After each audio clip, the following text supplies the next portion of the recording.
Billows whiten, aspens quiver, little breezes dusk and shiver through the wave that runs forever by the island in the river, flowing down to Camelot. 4 gray walls and 4 gray towers overlook a space of flowers, and a silent isle embowers the Lady of Shalott.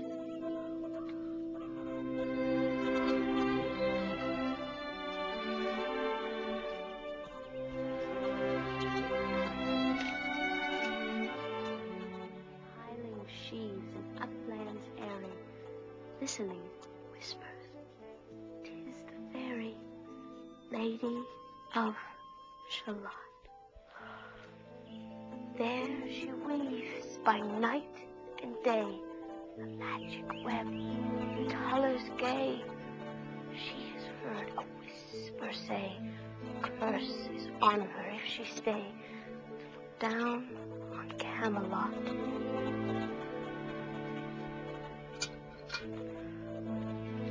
She knows not what the curse may be, and so she weaveth steadily. Little other care has she, the Lady of Shalott. Anne! Anne! Come in, Mrs. Hammond! Anne! Anne, Shirley, get in here this instant! It's all right, honey. Come on, get.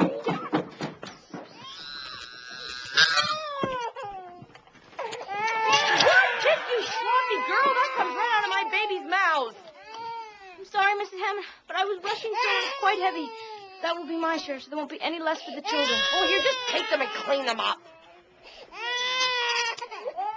Well, if you'd pay more attention to your chores instead of poring over them fool books of yours. Please, I won't do it again. It was just so thrilling I couldn't put it down. Oh, you darn well won't do it again. And if I catch you reading any more of them books of yours while you're supposed to be looking after my young'uns, they'll feed the fire too, Missy. Well, don't stand there looking daft. Finish changing Megan Peter. Mr. Hammond and the men been waiting well nigh an hour for their lunch while you've been dawdling. I enjoy babies in moderation, Miss Hammond. But twins 3 times in succession is too much. What? Simply couldn't live here if I hadn't any imagination. I'll take none of your cheap Anne Shirley. Believe you me, you'll be out on your backside if I get another word out of you. Oh, go on. Get going to the mill before Mr. Hammond takes a whipping to you. Get.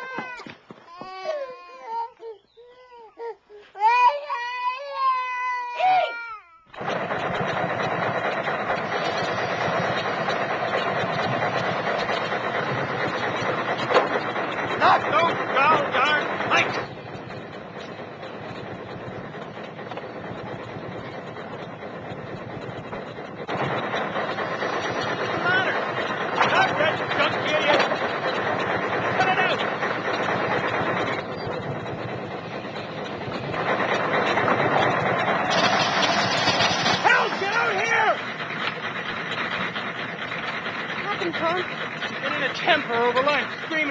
You know how he gets. You wouldn't stop. Someone take the wagon and go for the doctor. You won't be needing no doctor.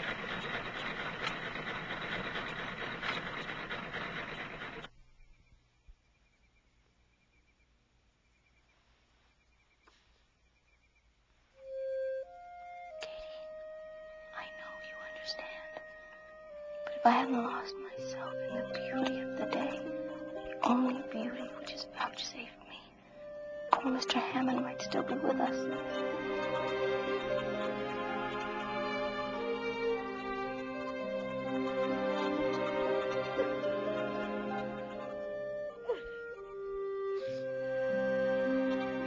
There, Nora.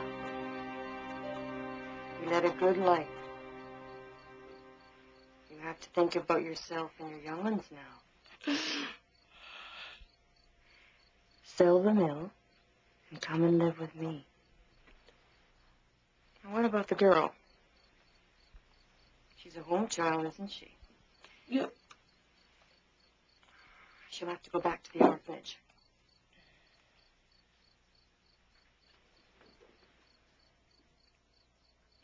Mrs. Hammond, you must know how much I want to be of help to you in your time of trial. I consider it a burden I must bear. I was daft when I took you in. It's all your doing. None but yours. I blame myself entirely, Mrs. Hammond. To have to wait an extra hour for lunch is a terrible burden on any man, and I shall never overcome my grief. But going back to an orphanage would be more than I could bear. I beg of you, Mrs. Hammond, please let me stay with you. Orphan children are all the same. Trash. Trash. That's right, Aunt Shirley. Poor, miserable trash that don't deserve no better.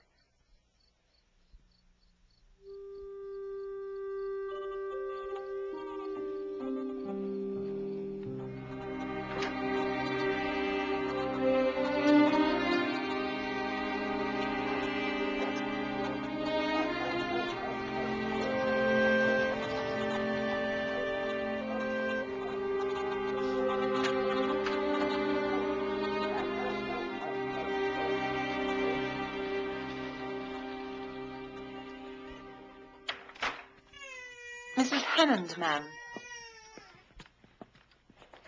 Mrs. Hammond, I sent a reply to your letter just this morning. I'm afraid we cannot take the girl. We're overcrowded as it is. But I've already had to divide my own sweet babies among my relatives, ma'am. She ain't my responsibility no more. You have to take her. Come here, child. Tell me what you know about yourself. Well, it really isn't worth telling, Mrs. Cadbury. But if you let me tell you what I imagine about myself, you'd find it a lot more interesting. She was 12 last March, ma'am. Born in Halifax. Both parents died of the fever when she was just 3 months. I took her in from a neighbor last year to help out with the young'uns. But she's been in and out of orphanages ever since she was a wee thing, and she's not too proud for here. And what were your parents' names? Walter and Bertha Shirley. Aren't they lovely names? I'm proud they had such nice names. It would be such a disgrace to have a father called, well, Hezekiah. It doesn't matter what a person's name is, as long as they behave themselves. Well, I don't know. I read in a book once that a rose by any other name would smell as sweet, but I was never able to believe it. A rose just couldn't smell as sweet if it were a thistle or a skunk cabbage. I don't know where she picks up them fool ideas, but she's a real bright little thing, ain't she? And she won't be no trouble to you, I can promise you that. Well, this is a real Christian place you folks is running here, and I sure am grateful to you for helping me out of this predicament. Now, Mrs. Hammond, wait a minute. Mrs. Hammond! We can't take it for at least another month. There are payments to be signed. Lady, I got a train to catch.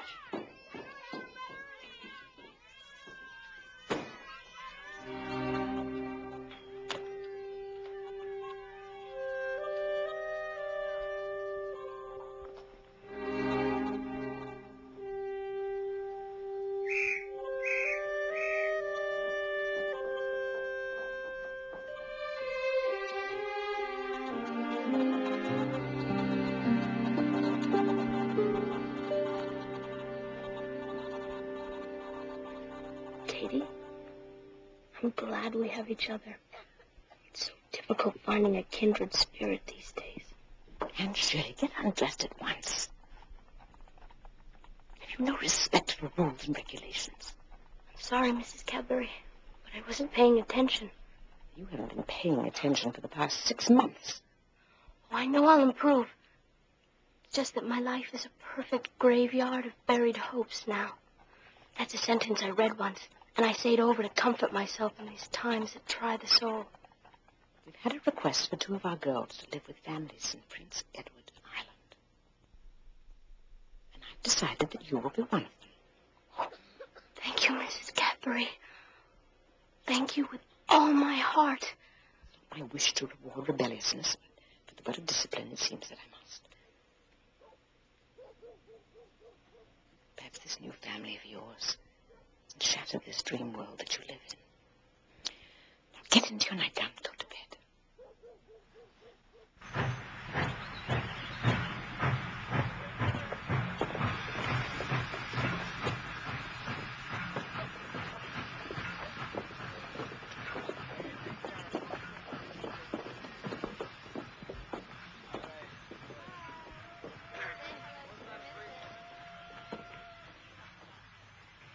Are you waiting for someone, miss?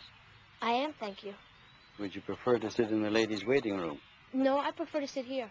There's so much more scope for the imagination. Thank you just the same. As you like, miss.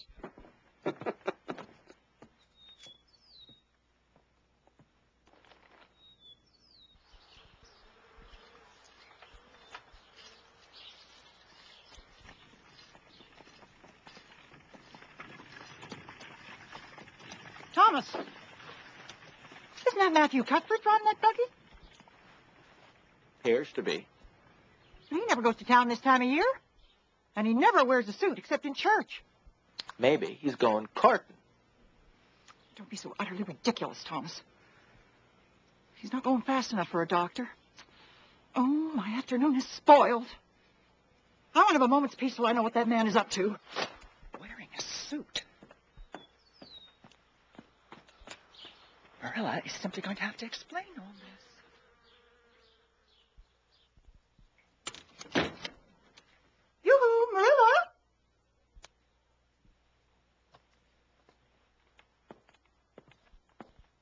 Ah, Rachel, good morning. And how are all the Lynns? Oh, we're all right as rain, Marilla. But I was kind of worried about you when I saw your brother drive by just now. Oh, I'm fine. Just fine. Appreciate the concern, though.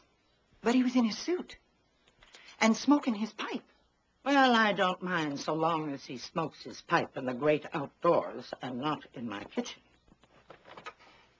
He was in his suit. Yes, Rachel. Well, Matthew never goes to town this time of year. Matthew wasn't going to town. Oh, don't keep me in such suspense.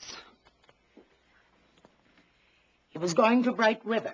We're getting a little boy from an orphanage in Nova Scotia, and he's coming in on the afternoon train. A boy? You can't be serious.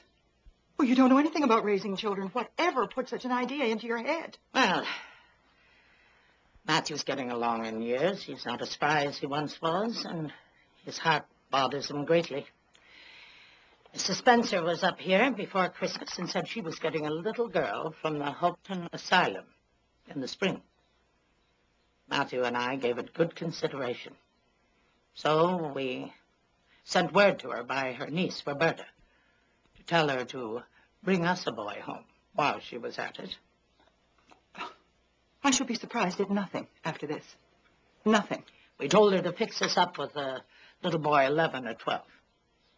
Old enough to do the chores and young enough to be brought up properly. You know, I pride myself on speaking my mind. And let me tell you, I think you're doing a mighty risky thing.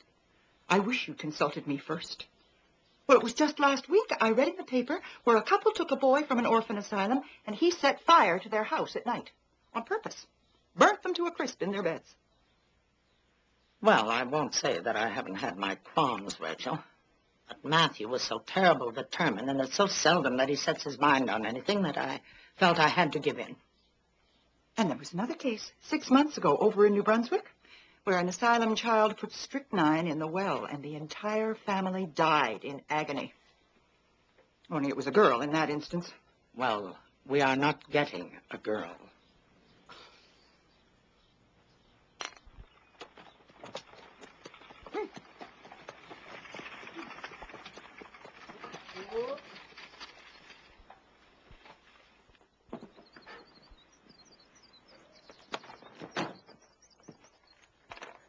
Oh, how do, Matthew?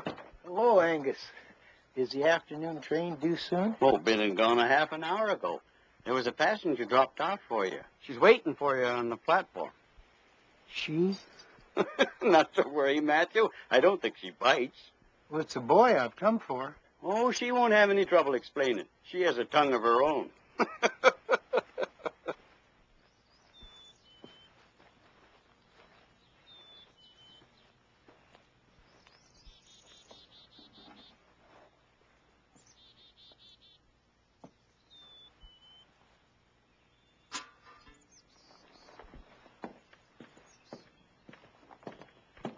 I suppose you're Mr. Matthew Cuthbert. My name is Anne Shirley. Anne spelled with an E. I was beginning to be afraid you weren't coming for me today. So I made up my mind to climb up that big, wild cherry tree and wait for you till morning. It would be lovely to sleep in a cherry tree, all silvery in the moonshine. Don't you think? Oh, yes, it would. No. There's been a big mistake. Oh, no, there's no mistake. Not if you're Mr. Matthew Cuthbert. You are Mr. Matthew Cuthbert, aren't you? Mrs. Spencer told me to wait right here for you, and so I've done. Most pleasantly, I must say. Oh, this is beautiful country you have here, Mr. Cuthbert. I'm sorry I was late. Oh, no, that's fine, thank you. It's very light and thin, like me. I better hold on to my bag. If it isn't carried in a certain way, the handle falls off. I mastered the trick of it on my journey. It's a very old carpet bag. Not at all the sort of luggage I imagined the Lady of Shalott would travel with. But, of course, hers would be suited to a horse-drawn pavilion, and not a train. Oh, I'm very glad you've come, even if it would have been nice to sleep in a wild cherry tree. We've got a long piece to drive yet, haven't we? Oh, I'm glad, because I love driving. It seems so wonderful that I'm going to live with you and belong to you. I've never really belonged to anyone before. And the asylum was the worst place I've lived in yet. Mrs. Spencer says it was wicked of me to talk like that, but I don't mean to be wicked. It's just so easy to be wicked without knowing it, isn't it? Am I talking too much? Oh, people are always telling me I do, and I can't stop if I make my mind up to do it. You can talk all you like. I don't mind. Oh, I know you and I are going to get along just fine, Mr. Cuthbert.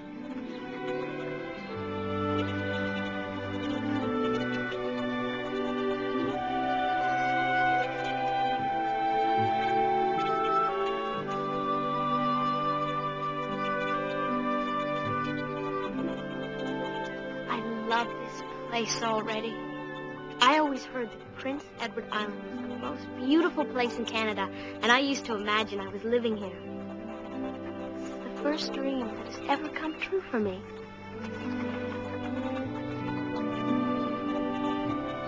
It's always been one of my dreams to live by the sea. These red roads are so peculiar. When we got into the train at Charlottetown and the red roads began to flash past, I asked Mrs. Spencer what made them red, and she said she didn't know, and for pity's sake, not to ask her any more questions. Dreams don't often come true, do they, Mr. Cuthbert? Just now, I feel pretty nearly perfectly happy. I can't feel exactly perfectly happy, because what color would you call this? Red? Red. That's why I can't ever be perfectly happy. I know I'm skinny and a little freckled, and my eyes are green. I can imagine I have a beautiful rose-leaf complexion and lovely starry violet eyes, but I cannot imagine my red hair away. It'll be my lifelong sorrow. I read of a girl in a novel once who was divinely beautiful. Have you ever imagined what it must be like to be divinely beautiful? Oh, I have often. Which would you rather be? Divinely beautiful, or dazzlingly clever, or angelically good? Well, I don't know. Neither do I. I know I'll never be angelically good. Mrs. Spencer says I talk so much that... Mr. Cuthbert! Mr. Cuthbert, what is this place called? The Avenue. Pretty, ain't it?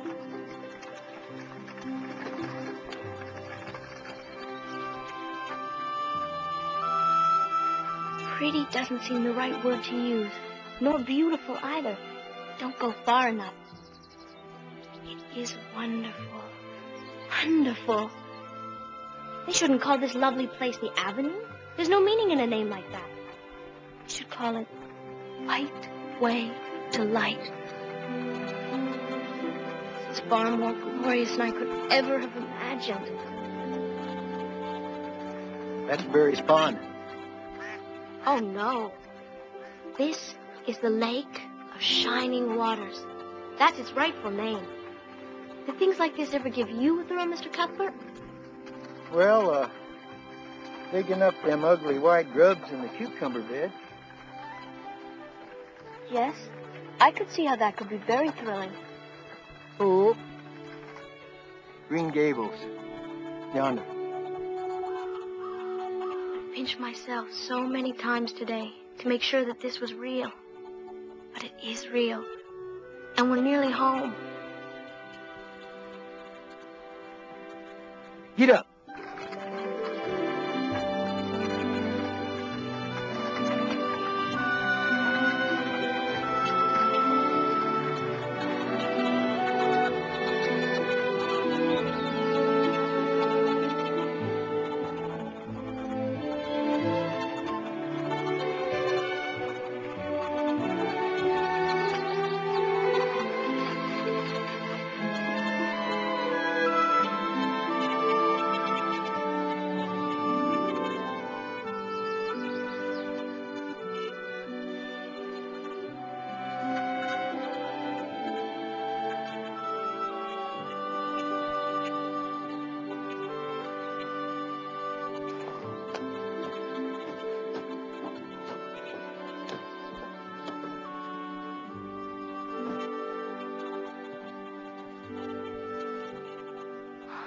Overwhelmed.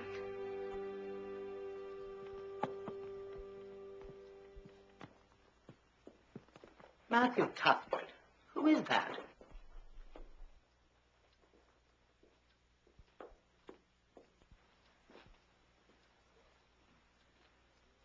It's a girl. I can see that. Where's the boy? There weren't any. Just her. I figure we just couldn't leave her there, no matter what the mistake was. You figured? Oh, this is a fine kettle of fish. This is what comes of sending word instead of going ourselves, Matthew. You don't want me? You don't want me because I'm not a boy? Nobody ever did want me.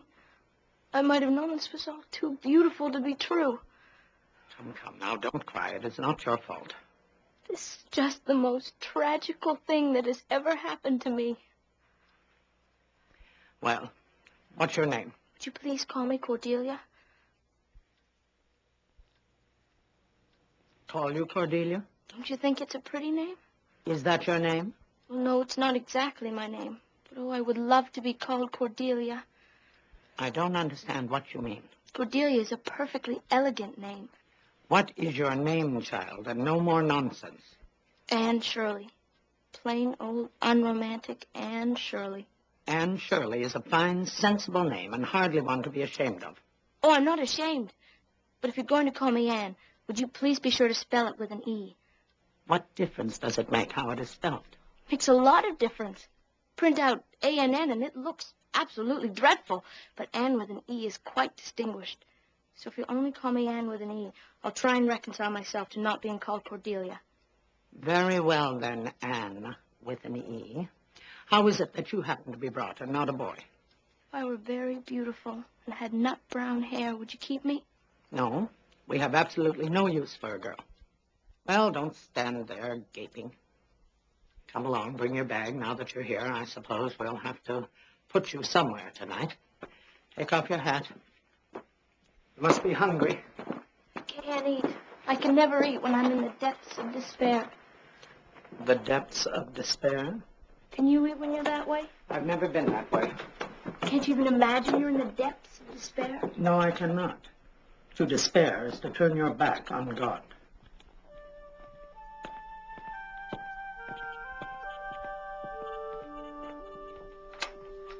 This is your room for the night. Wash up and then come down for supper. Yes, Miss Cuthbert.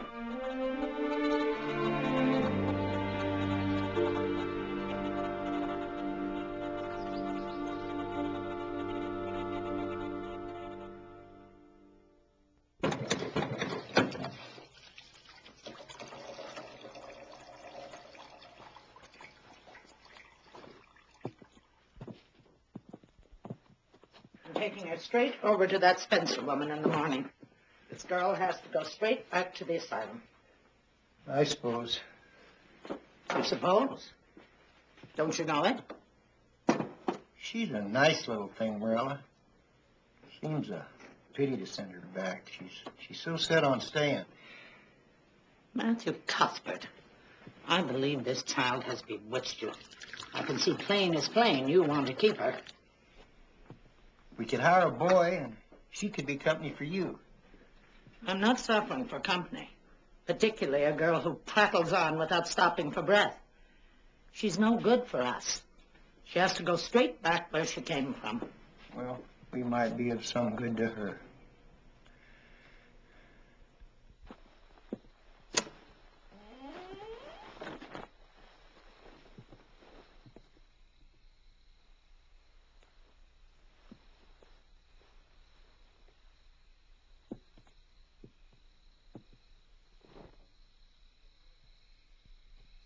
Good night, Anne Matheny.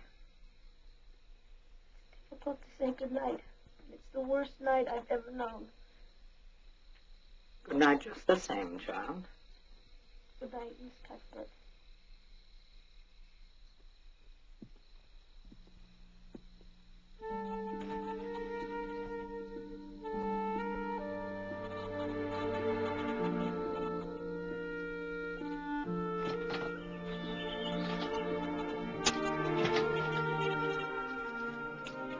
Little Jerry Boot from the creek was around.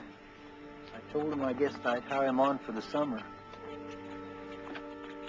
Hurry up, child. Just fixing Green Gables in my memory.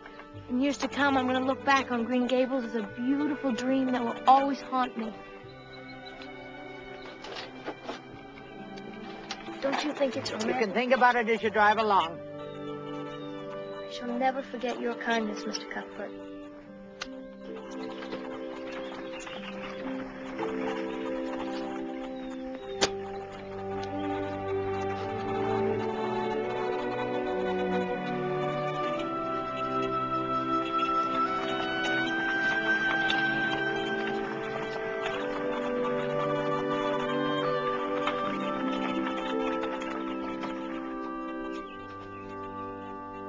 Marilla!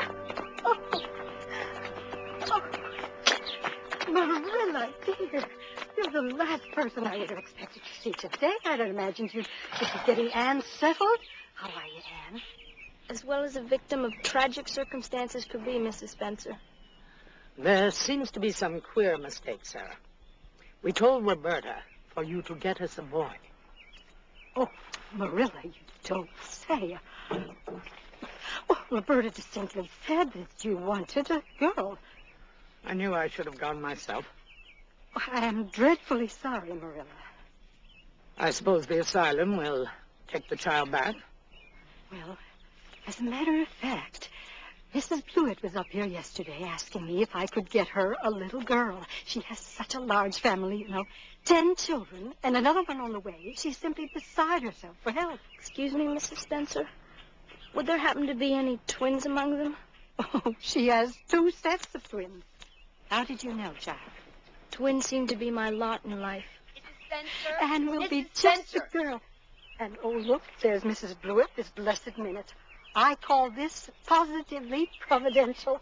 You, Mrs. Blewett. Mrs. Blewett. And Shirley, she'll be just the thing for you. Cuthbert, Mrs. Blewett. how old are you, girl? 13? Ain't much to you. But you're wiry, and I don't know but the wiry ones can work the hardest. I'll expect you to earn your keep. No mistake in that. And I want you to act smart and be respectful. All right, I'll take her. My twins have been awful fractious these days, and I'm terrible worn out. Well, now, I don't know. I feel I oughtn't to make a decision until I speak to Matthew. I'll just take her home again and talk to him.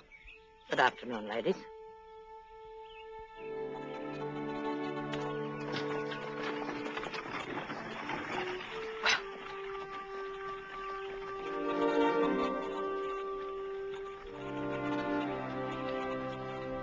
Miss Cuthbert, did you really say it, or did I only just imagine it? I haven't said anything yet, young lady, except I want to speak to Matthew. Sending you back to the orphanage is one thing. Handing you over to the likes of Matilda Blewett is another. I'd rather go back to the asylum than live with her. 2 sets of twins. Ooh. Besides, she looks exactly like a gimlet. You should be ashamed of yourself, speaking of a stranger that way. Hold your tongue and don't criticize your elders. I'll try and do anything and be anything you want. If you'll only keep me, Miss Cuthbert.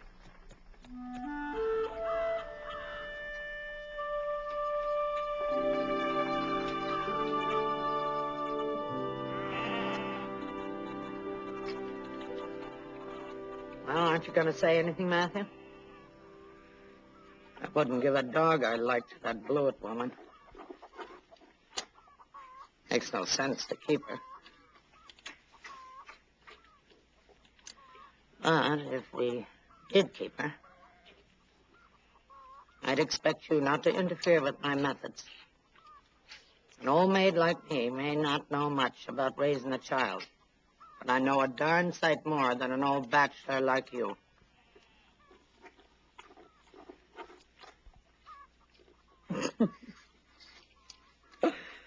Oh, she could talk a hind leg off a mule. That's certain. Oh, wouldn't that be a change around here?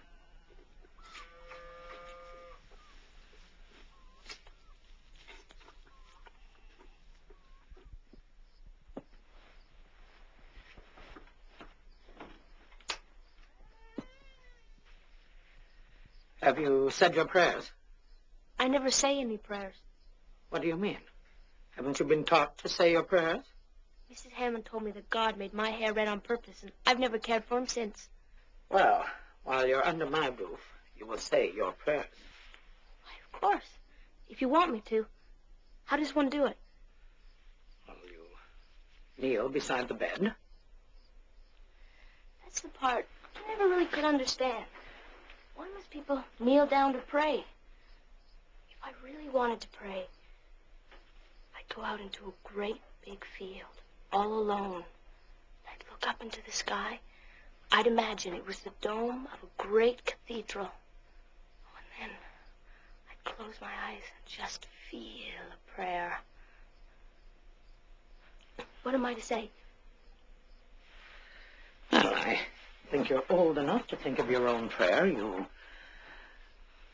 thank God for his blessings and then humbly ask him for the things you want. I'll do my best.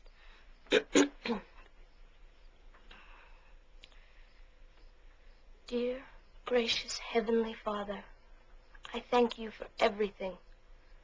As for the things I especially want, they're so numerous it would take a great deal of time to mention them all. So I'll just mention the 2 most important. Please, let me stay at Green Gables.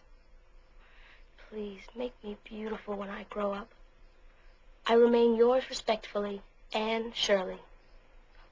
With an E. Did I do all right? Yes, if you were addressing a business letter to the catalog store. Get into bed.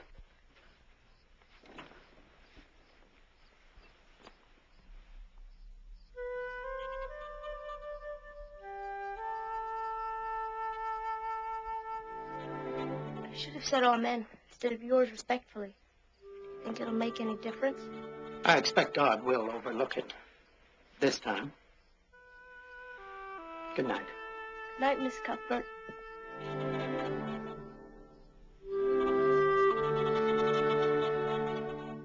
That girl is next door to a perfect heathen.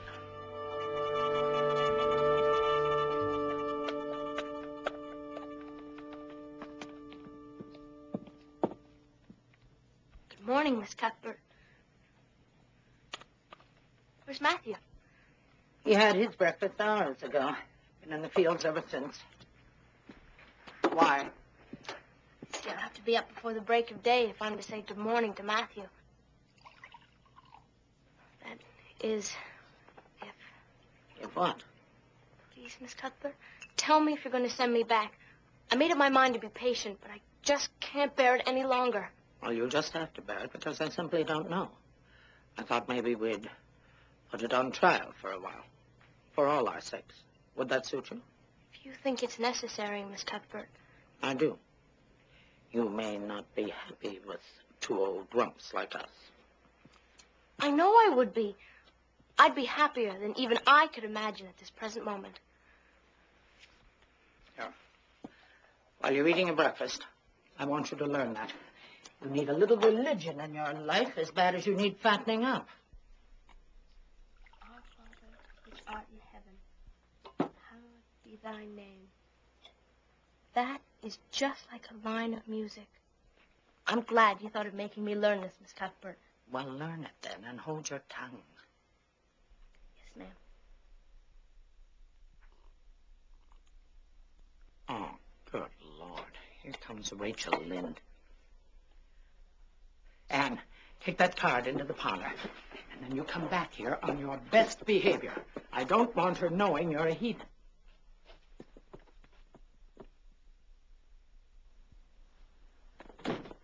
Good morning, Marilla. Come in, Rachel. I am shocked at this horrendous mistake I've heard about. I've gotten over the shock myself.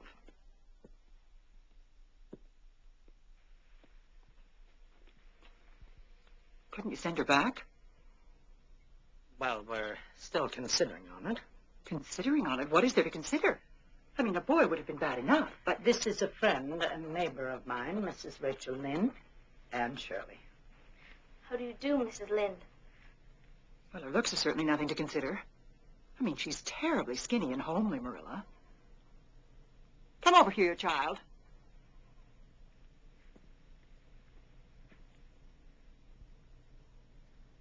Lawful heart, her hair's as red as carrots. Dare you say I'm skinny and carrots? You're a rude, impolite, unfeeling woman, and I hate you! And Shirley. How would you like to have nasty things said about you? How would you like to be told that you're fat and ugly and a sour old gossip? And Shirley. And Shirley, you come back at once and apologize. Mark my words, Marilla. That's the kind put strychnine in the well. You shouldn't have twitted her about her looks. Marilla Cuthbert! I'm not making excuses for her. Perhaps she was never taught what was right. But you were too hard on her, Rachel. I see I'll have to be very careful what I say from now on. Oh, I'm not vexed, Marilla. I'm too sorry for you to leave any room for anger in my mind. It's obvious to me that the good sense I admire in you left you when that child walked in your door. Goodbye, Marilla. Come down and see me when you can. But don't expect me to visit here again if I'm to be treated in such a fashion. Goodbye, Rachel.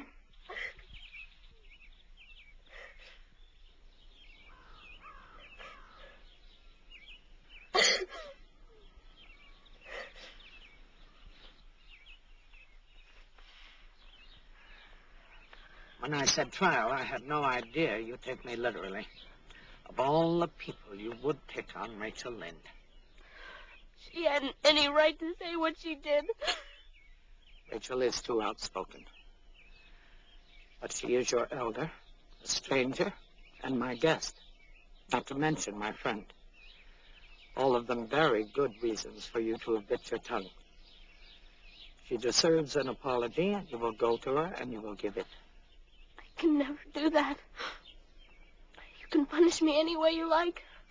You can lock me up in a dark dungeon inhabited by snakes and toads and feed me on bread and water. I won't complain. But I cannot ask Mrs. Lynde to forgive me. If you expect to remain under my roof, you will apologize to Mrs. Lynde. Then you'll have to send me back.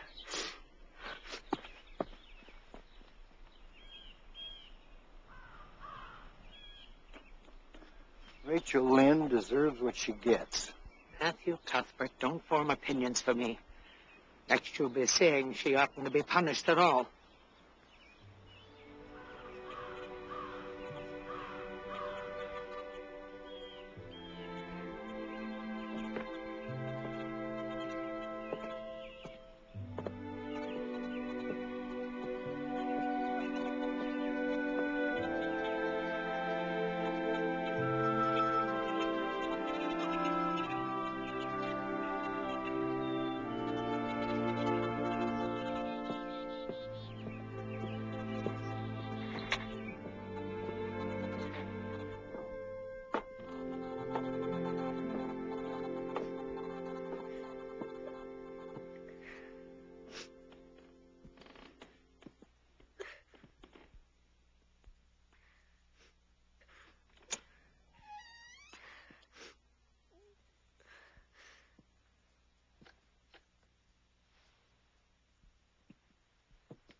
I haven't been upstairs in this house in 4 years.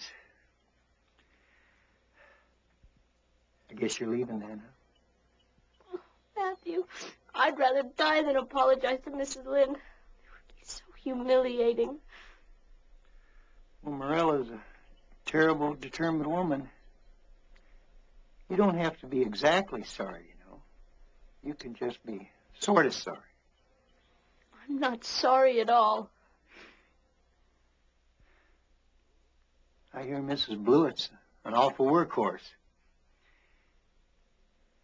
And it'll be terrible lonesome around here without you. Couldn't you just kind of smooth it over? You really don't want me to go, do you? I'd do anything for you, Matthew, if you really wanted me to. Of course I do. We can't let Mrs. Lynde be the cause of our parting. I don't have to be really sorry. I just have to remove the disgrace I brought upon Marilla's good name. Don't tell Marilla that I said anything. She'll say I'm interfering. Wild horses couldn't drag it from me.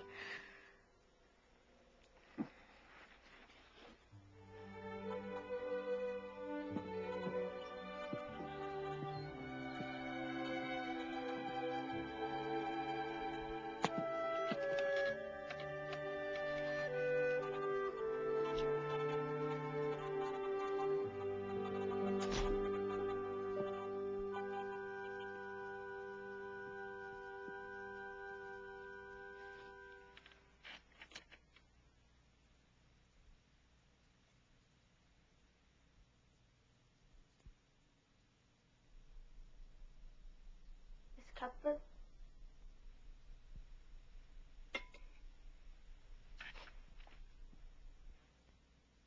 What is it? Sorry I lost my temper and said those rude things, and I'm willing to go and tell Mrs. Lynde so. I think that's a wise decision. I'll take you over first thing. Now get up to bed and don't forget to say your prayers. Yes, ma'am.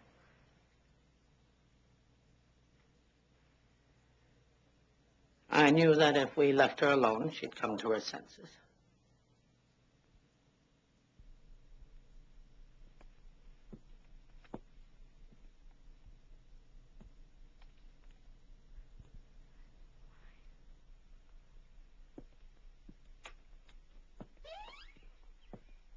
Hurry up, Anne. What are you muttering about? I was just imagining out what I must say to Mrs. Lynde.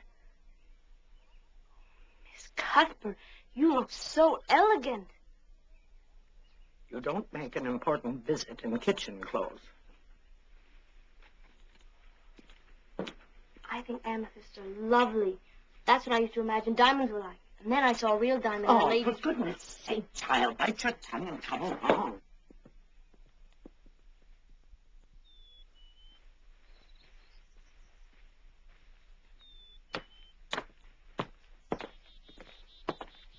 Good morning, Rachel. Anne has something to say to you.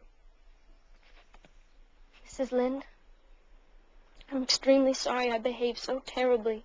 I've disgraced my good friends who've let me stay at Green Gables on trial, even though I'm not a boy. I am wicked and ungrateful, and I deserve to be cast out forever. What you said was true. I am skinny and ugly, and my hair is red. What I said about you was true, too, only I shouldn't have said it. Please, Mrs. Lynde, forgive me. You wouldn't be so cruel as to inflict a lifelong sorrow on a poor orphan. Please, please forgive me. There, child, of course I forgive you. I guess I was a bit hard. But you mustn't mind me. I'm known throughout these parts as a woman who speaks her mind. And don't worry about your hair. I knew a girl once who had hair every bit as red as yours, but when she grew up, it darkened into a real handsome auburn. You have given me hope, Mrs. Lynde. I shall always think of you as a benefactress. Marilla, what this child needs is discipline and a proper education. The Sunday school picnic is scheduled this week for Barry's Field. I want you to take Anne so she can meet some civilized children her own age. Her tongue appears to be hinged in the middle, but she may turn out all right. I'm sure you're right, Rachel. And trial or no trial, you ought to put the girl into school. Putting you in school doesn't mean a decision. It's just as easy to take you out as put you in. I understand, Miss Cuthbert, but it does give a person reason to hope. I've seen some shocking behavior from you, Anne Shirley, and it does give a person reason to doubt. Understand? My temper will never get the better of me again, even though I am red-haired. I hope not. Good behavior in the first place is more important than theatrical apologies afterwards. Since I had to do it, I thought I might as well do it thoroughly. Oh. Save your thoroughness for prayer. And the praying that counts is the praying that's sincere. God does not want you for a fair-weather friend. The only real friend I ever had was Katie Morris, and she was only my window friend. Window friend? I discovered her in the window of Mrs. Thomas's bookcase, which was the only window that hadn't been smashed by her intoxicated husband. I lived with them before the Hammonds. I used to wish I knew the spell to step through the glass into Katie's world, which was so beautiful. I don't think you should have window friends anymore. My greatest wish, apart from staying at Green Gables, would be to have a bosom friend. What kind of friend? A bosom friend. A really kindred spirit. I've dreamt of meeting her all my life. Diana Barry lives over there on Orchard Slope. She's about your age. Her parents are sponsoring the picnic next Sunday, and you can meet her. Diana of the Lake of Shining Waters. For mercy's sake, child. You set your heart too much on silly names. What should I call you? May I call you Aunt Marilla? No. You can call me just plain Marilla. I don't believe in calling people names that are not their own. You could imagine you were my aunt. No, I could not. Don't you ever imagine things differently from what they are? No. Oh, Marilla, how much you miss.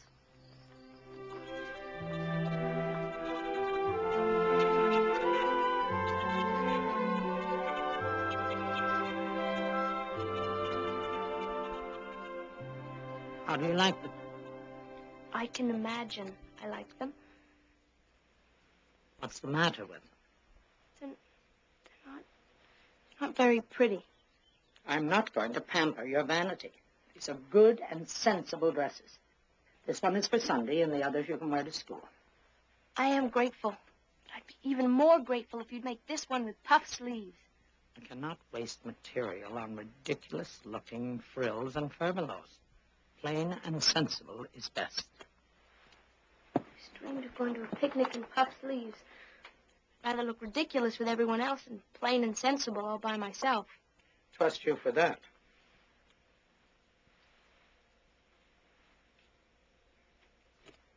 Have you seen my amethyst brooch? Yes? Did you touch it? I pinned it on yesterday, but just to see what it looked like. You had no business to meddle with my brooch. Where did you put it? Back on the pincushion. Honestly, Marilla, I didn't mean to meddle, and I promise I'll never do it again. That's the one good thing about me. I never do the same wrong thing twice. The brooch is gone, and you were the last one to handle it. Did you take it out and lose it? I didn't. Anne Shirley, you are telling me a falsehood. Go to your room. And you will stay in your room until you confess, even if it takes a month of Sundays. If you let me out for the picnic, I'll stay in my room as long as you like. I just have to go to the picnic. You're not going to the picnic or anywhere else until you tell me the truth. If I don't go to the picnic, how will I ever make a bosom friend? Or any friend at all? That brooch meant a great deal to me. More than any picnic. Now you go to your room.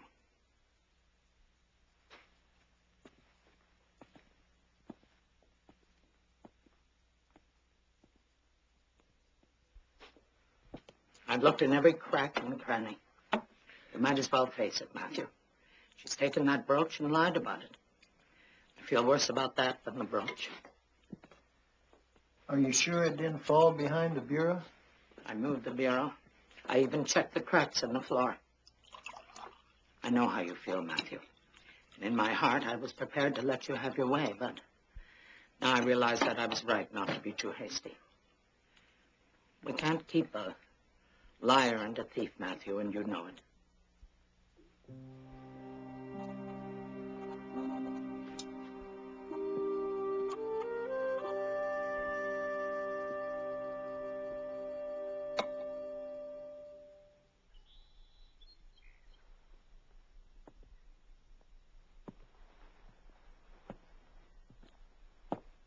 Marilla, I'm ready to confess. What have you to say for yourself? I took the brooch because I was too overcome with irresistible temptation. I was imagining I was Lady Cordelia Fitzgerald, and I just had to wear the brooch over the footbridge of the lake of shining waters, with the wind blowing my auburn hair over to Camelot. I thought I could put it back before you came home. But as I leaned over to look at my reflection in the lake, it slipped from my fingers and sank beneath the rippling waves. It's the best I can do at confessing. Now may I go to the picnic? No. I realize the importance of the brooch, Marilla. Was it a keepsake from a tragic romance? I did say I could go if I confessed. What you can do is pack your bags and start imagining your life with Mrs. Blewett.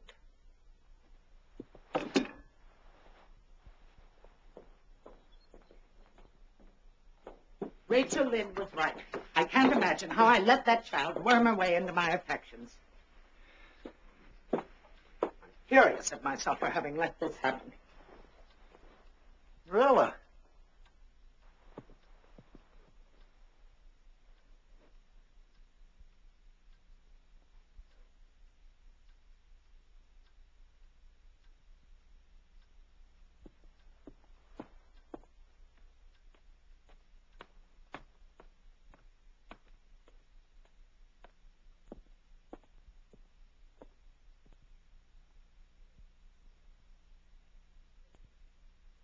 Whatever made you say that you took it and lost it?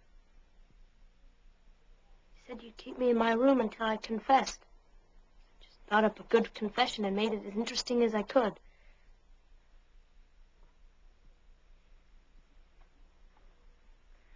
But it was still a lie. You wouldn't believe the truth. You do beat all, child. But I'll forgive you if you'll forgive me. Now, you get dressed for service.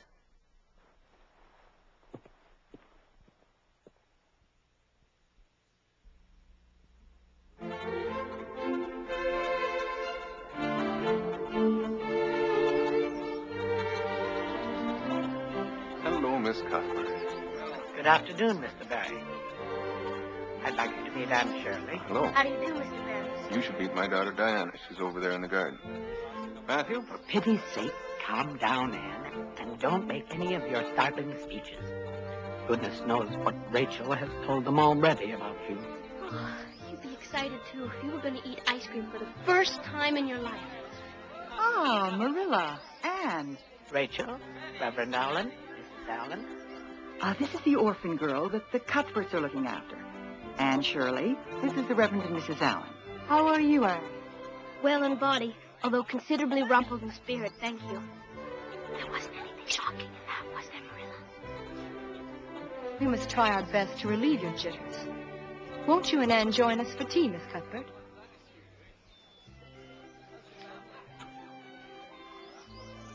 I've been counting on you coming to Green Gables, now that you've moved into the manse. Mm-hmm. I've given Elspeth tremendous reports about your home baking and your red currant wine, Miss Cuthbert. She's anxious to learn your secrets. Marilla, I'm so pleased you could come. This must be the Anne we've heard so much about. This is my Diana. Perhaps Anne would like some ice cream and lemonade, Diana.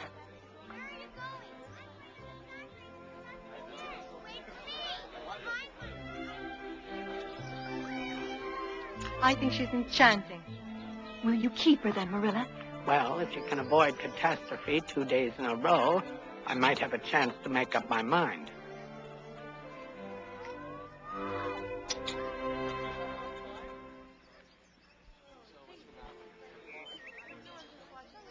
Marilla's given me strict instructions not to talk your head off. I do have a habit of chattering on, so. Why, if I could imagine myself as a bird, a magpie would probably be the closest thing I could resemble. Diana, I've always dreamed of being in a 3-legged race at a picnic.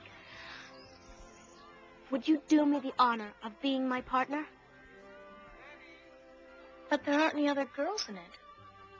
You're a sturdy-looking girl, and I'm fast. I know we'd stand a good chance. I guess so. Come on.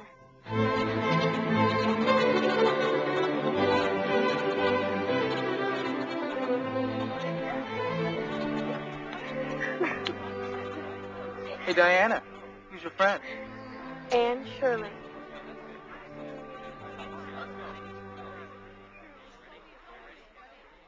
On your marks. Get set.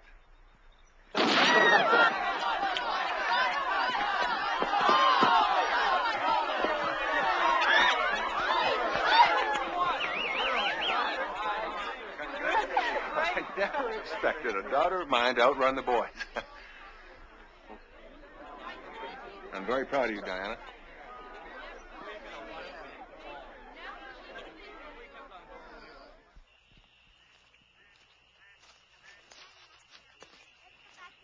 I think we're heroic winners, Diana. Don't you? I think it's a shame that Gilbert had to lose on account of Moody. Don't you think Gilbert's handsome? He is handsome. But I think your Gilbert is awfully bold to wink at a strange girl. I wish he'd wink at me. He's 16, but he's in our class. His father's been ill, and he's been away for 2 years. Good. I mean, I don't want to be the only one who's behind in school. That's Mr. Phillips, our school teacher. He's dead gone on Prissy Andrews. And Prissy thinks she's Queen Bee just because she's studying her entrance to Queen. He moons over her something terrible.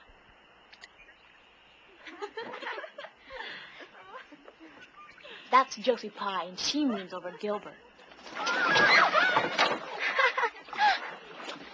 Oh, Josie just wants attention. I hope she nearly drowns. I wish it had been me.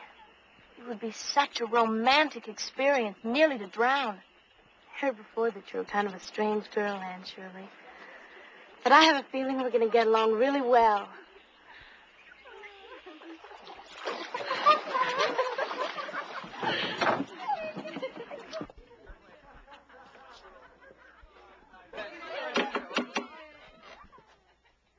What is your name? Anne Shirley. Anne spelt with an E. We pride ourselves on our scholastic record.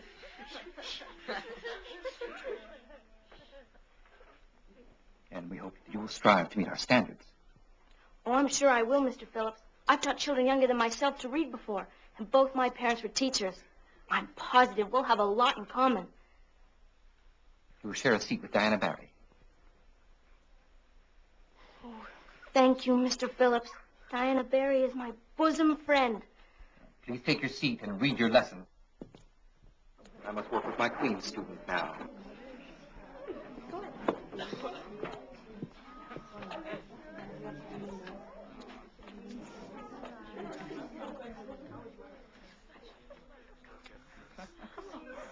Every time we turn around. All right, class. Take out your notebooks. Memorize the dictation from yesterday.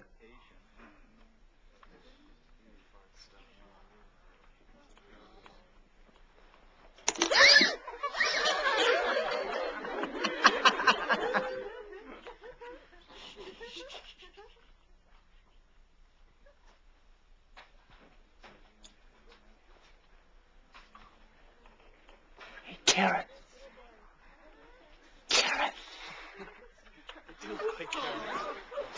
How dare you! Anne Shirley, what is the meaning of this? It was my fault, sir. I was teasing her. stand at the blackboard for the rest of the day. I will not tolerate this kind of vindictive temperament in my class. Anne Shirley has a very bad temper. And she will learn to control it. You will write this 100 times before leaving today.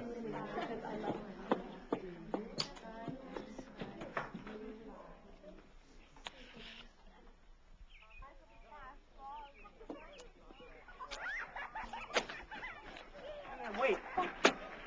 I'm sorry for teasing you about your hair. Don't be mad at me for keeps. Oh, Anne. How could you? Gilbert always makes fun of the girls. He calls me crowhead all the time, and I've never heard him apologize before. There's a world of difference between being called crowhead and being called carrots. I shall never forgive Gilbert Blythe. The iron has entered my soul, Diana. My mind is made up. My red hair is a curse. And Shirley, I've heard all about it. Now you open your door at once. Please go away, Marilla. I'm in the depths of despair. Oh, fiddlesticks. Now you open this door at once.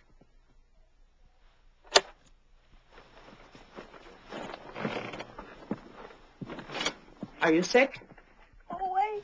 Don't look at me. Oh, don't play innocent with me. I'm so ashamed I don't know where to begin. What do you mean by breaking your slate over some boy's head? He called me carrots. I don't care what he called you. You have no reason to lose your temper. And Shirley, what have you done to your hair? But nothing to be as bad as red hair. Green is 10 times worse. You little know how utterly wretched I am. I little know how you got into this fix, but I demand that you tell me. I dyed it. You dyed it? For mercy's sake, child. But he positively assured me it turned my hair a beautiful raven black. Who did? Who are you talking about? The peddler we met on the road today. I absolutely forbid you to...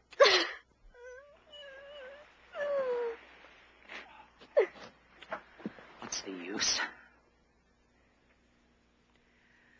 Well, I hope that this has opened your eyes to see where your vanity has taken you. What shall I do? I'll never be able to live this down. I can't face him again. Gilbert Blythe had no right to call me carrots. You really smashed your slate over that boy's head? Yes. Hard? Very hard, I'm afraid. I know I should be angry. I should be furious. What a way to behave your first day at school. But if you promise me that nothing of this sort will happen again, I won't say another word about it. You're not going to send me back? I've come to a decision. The trial is over. You will stay at Green Gables. Marilla.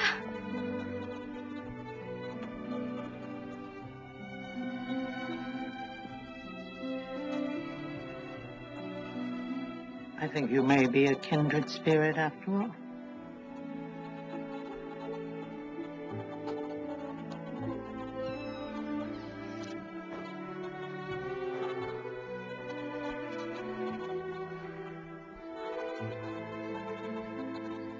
I shall never, ever look at myself again. Well, you're our girl now, and the prettiest one this side of Halifax.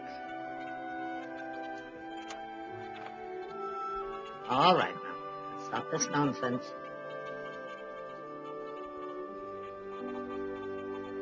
Some girls in books lose their hair in fevers or sell it for money for some good deed. I'm sure I wouldn't have minded losing my hair like that. There's nothing comforting in having your hair cut off because you've dyed it. This is the very last of the Queen Anne's lace for the summer. Don't worry about your hair. No one even notices it anymore.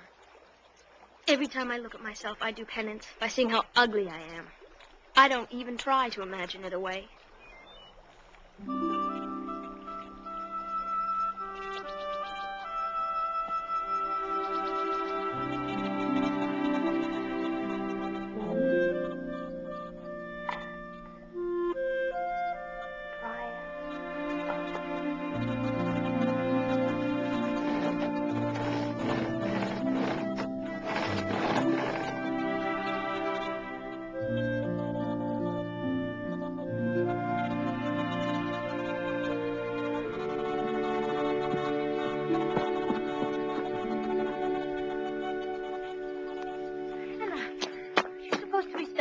I know, but I had to talk to you right away. That's why I used the white flags. Well, let me catch my breath. Mother thought I was upstairs studying, but I was in the pantry getting some cookies, and I overheard her talking with Mrs. Blair. They were talking about what happened with you and Gilbert Blythe, and Mother says you have a disposition just like Marilla's. She said something about Marilla having been betrothed once, many years ago, but because of a quarrel, she never married. And she's had to live with her brother ever since. That's it. What? Poor Marilla's been thwarted in love. Must have been a supremely tragic romance. Did they say anything else? No. But I'll keep my ears open. I have to go now. Mother doesn't know I'm gone. Luck on the exam tomorrow. You too. I hope you stand first. I am indebted to you for life.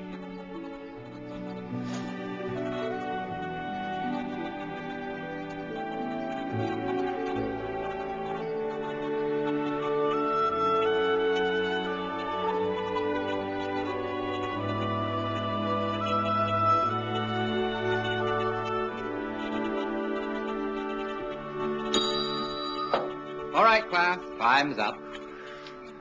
Place your pencils beside your papers. I'll collect your papers once everyone has left. However, before everyone leaves for lunch, I would like to announce the mathematics half-term results. The three best standings are as follows.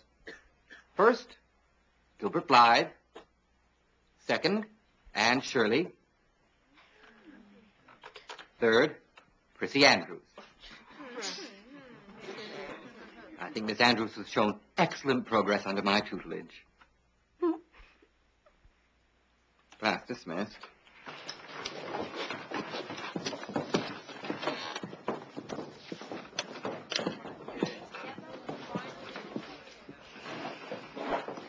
Only smiling to congratulate you, Anne. I think he was trying to rub it in.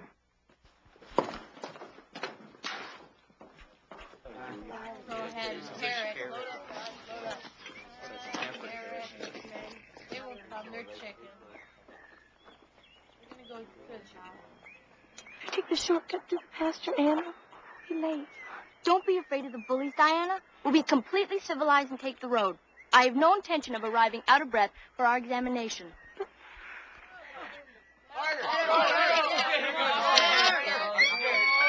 Charlie, don't let me do! Who are you to report with?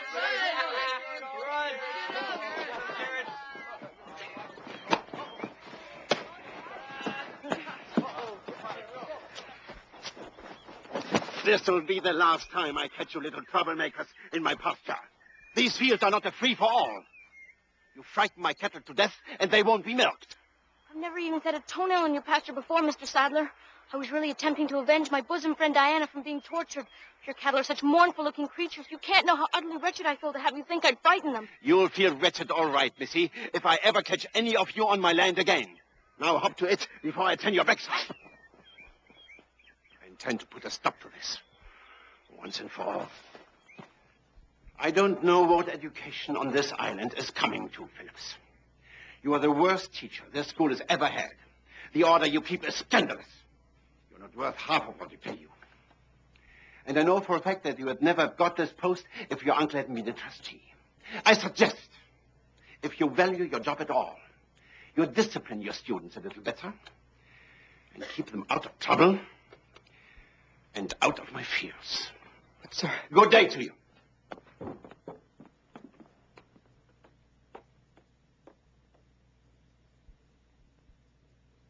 Since you seem to be so fond of the boys' company, we shall indulge your taste for it this afternoon. Take your seat over there, next to Gilbert Blythe. Did you hear what I said? Yes, sir. I didn't suppose you really meant it. I assure you I did. Obey me at once.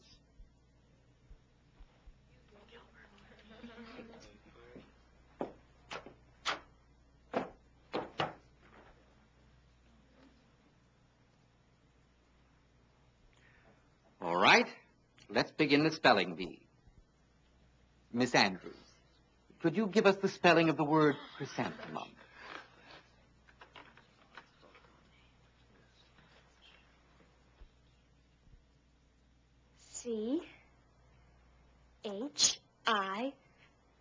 R-I-S-A-N-S-M-U-M.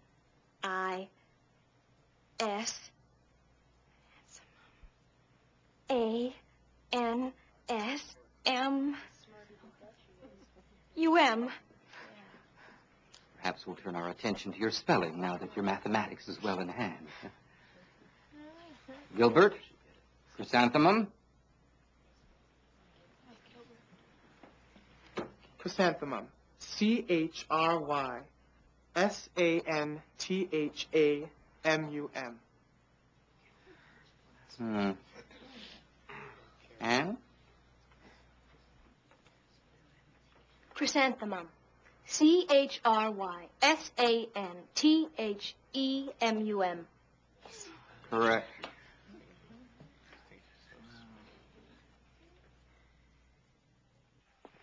Hey, Ann, how do you spell freckles? Hey, Josie, how do you spell ugly?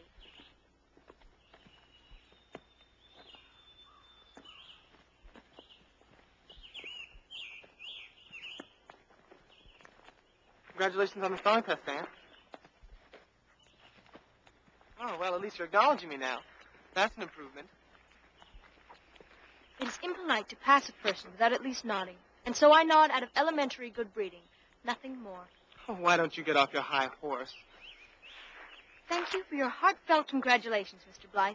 But allow me to inform you that next time I shall be first in every subject. Anne, you've got more nerve than a fox in a hen house. I don't see any need in being civil to someone who chooses to associate with the likes of Josie Pye. You're just jealous. I am not. Take that back, Diana Barry. She's jealous of you. Gilbert told Charlie Sloan that you were the smartest girl in school, right in front of Josie. She did? He told Charlie that being smart was better than being good-looking.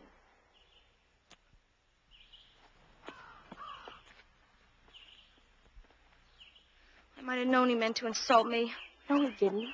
It isn't better. I'd much rather be pretty than smart. But at least I don't have to cheat like Josie does. She doesn't have to cheat. She just does it because she's a pie.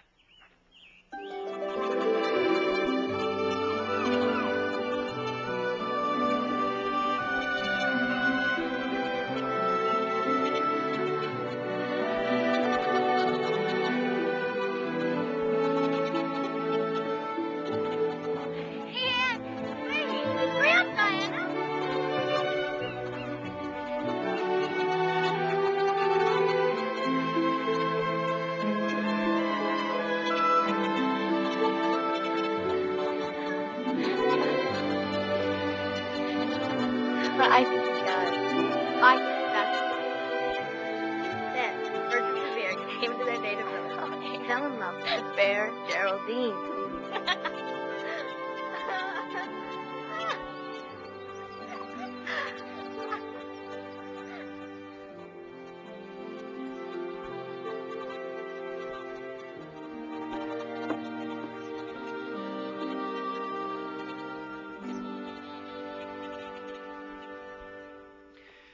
First, I'm pleased to announce that Anne Shirley and Gilbert Blythe have tied for first-place honors in the term finals.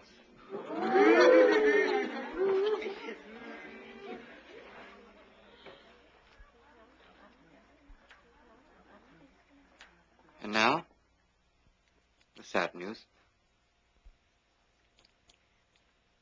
I'm leaving Avonlea. I shall not be with you in the fall to guide your progress to even greater heights of scholastic achievement. Let us not have tears. Partings are a natural part of life. To ease the pain of this news, I have glad tidings. We shall adjourn early this afternoon and make our way to the Spurgeon farm, where Moody's parents have consented to host a celebration in honor of my departure. Nobody told me.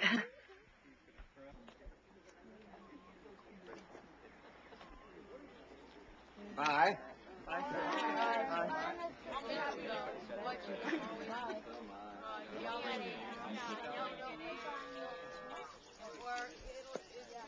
Father told Mother that Mr. Sadler was going to get rid of Mr. Phillips, no matter what. And apparently the trustees are forcing him to leave because of prison. I can't help feeling sorry for him. Even though he did spell my name without an E. I wouldn't feel too sorry for him. He's got a position as a private tutor over in Charlottetown.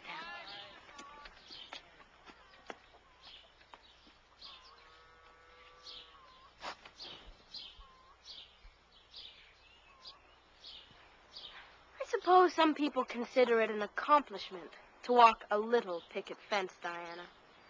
I knew of a girl in Marysville who could walk the ridgepole of a roof. I don't believe it. You sure couldn't, little Miss Bookworm. Oh, couldn't I?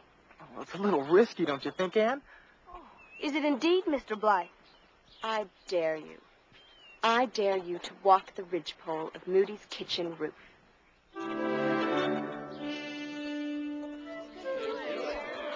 Don't do it, Anne. Never mind her. It's not a fair dare. I shall walk that ridgepole or perish.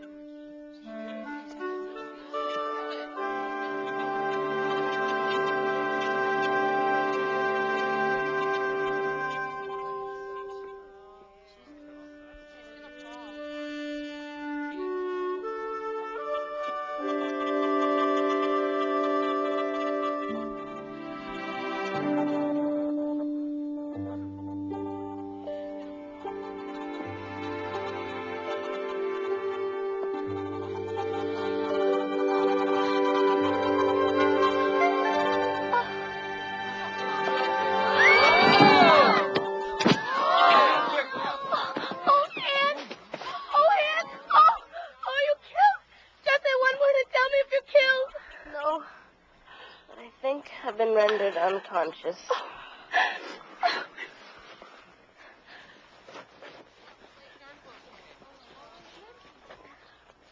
Thank you, Mr. Blythe. Anne, I'll borrow a carriage and help you home. It won't be necessary. I'm quite capable of getting there on my own. I'm going away. At least let me give you a hand. Thank you, Mr. Blythe. But I'm going in the opposite direction. Come along, Diana. Anne, you should have let him help you. You're in no condition to walk home.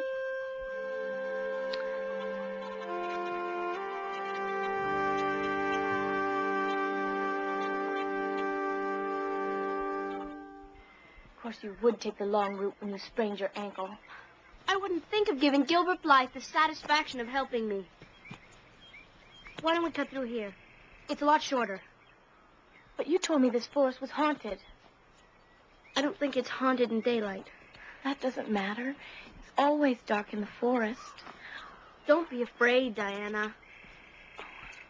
Oh, Anne.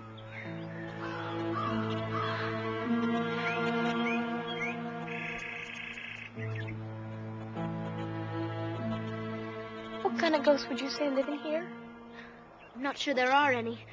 I only imagined it was haunted because it seemed so romantic at the time. What is it? Did you see a ghost? I felt caught on something. Charlie Sloan says that his grandmother saw his grandfather driving the cows home last year.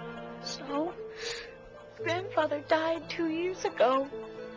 It was supposed to be a white lady who walked along the riverbank by Mr. Hammond's sawmill, wringing her hands and wailing.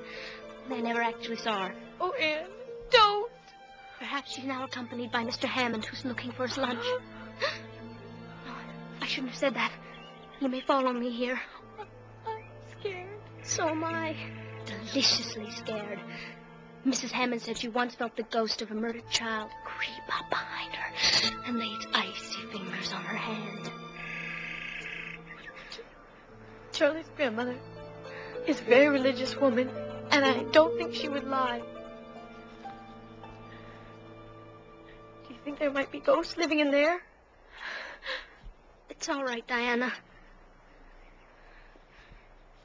Stop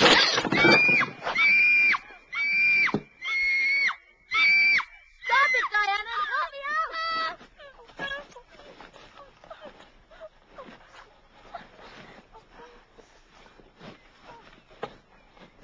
Why don't we ever come in here, Anne?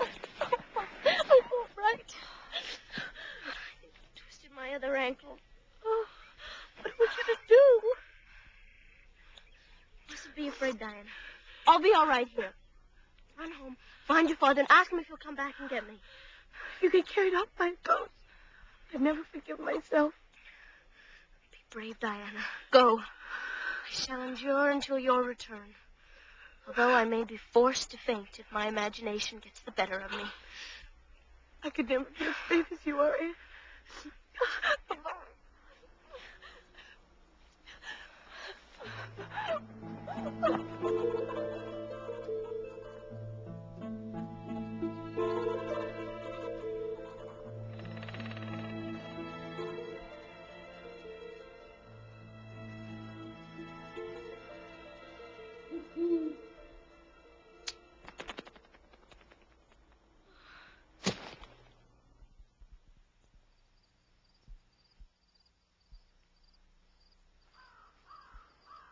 What's happened to her? Don't fear, Marilla. She's all right. Be very frightened, Marilla. I fell off the ridgepole at Moody Spurgeon's, and then I twisted my other ankle falling into an old well. I should have known that you'd start the summer this way. Barely the last day of school. Marilla, look on the bright side. I might have broken my neck. And what would you have done if someone dared you to walk a ridgepole? I would have stayed on firm ground and let them dare away. Oh, now, Marilla, don't be too hard on her. I think she's doing a pretty good job being hard on herself. Especially considering that she took first place in the term results. Tied for first. Tied for first place. My Anne. Well done, Barry. It's certain that she didn't injure her tongue. Come on.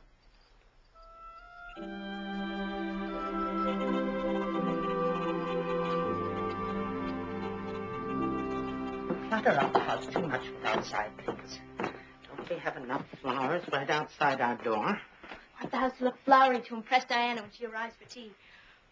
May I use the rosebud spray tea set, Marilla? No, the everyday set will do for your company. You may have the fruitcake and the cherry preserves, and there's a bottle of raspberry cordial on the shelf in the kitchen. Now tell Matthew that Mrs. Allen will drive me back, but I'll be late coming back from the Ladies' Aid Society, so you must see that Matthew and Jerry's supper is laid out for you.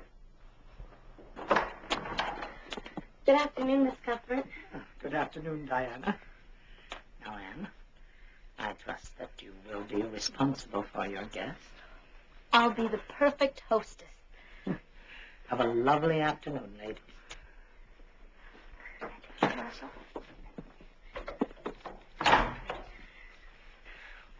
So good of you to invite me to tea this afternoon.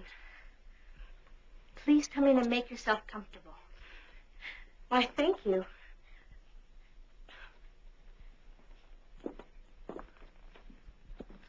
How is your mother?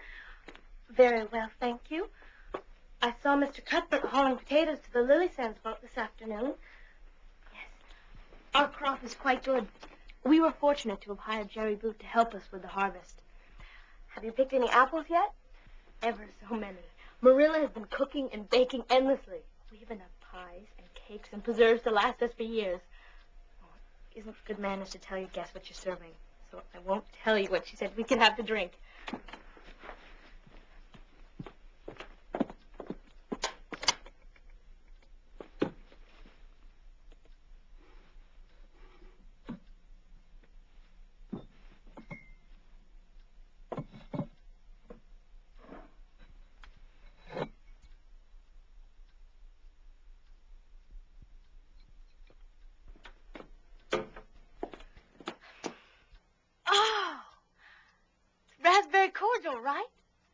Oh, that's my favorite.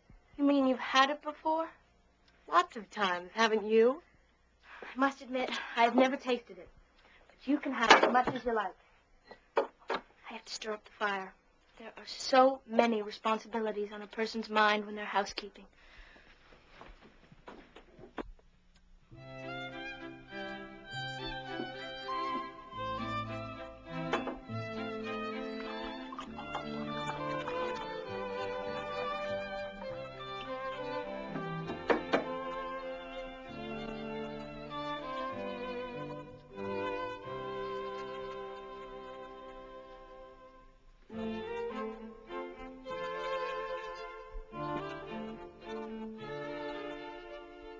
Awfully nice, Anne. Much better than Mrs. Lynn. She brags about hers all the time. I'm not surprised it's better. Of course, Marilla is a famous cook. Doesn't taste a bit like it. She's trying to teach me how to cook. But I assure you, Diana, I am a dismal failure. There's a little scope for imagination in cookery. You simply have to go by the rules.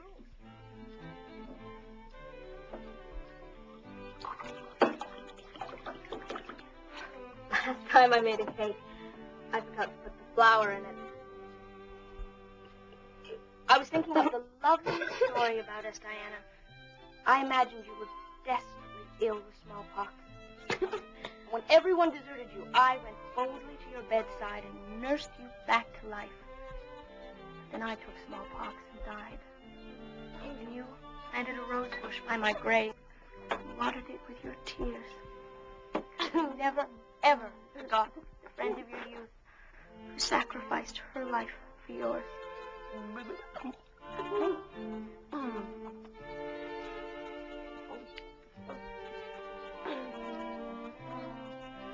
was such a pathetic story, and I was crying so that I forgot to put the flour in the cake. The cake was a dismal failure. Flour is so essential to cake. It bubbled all over the inside of the stove.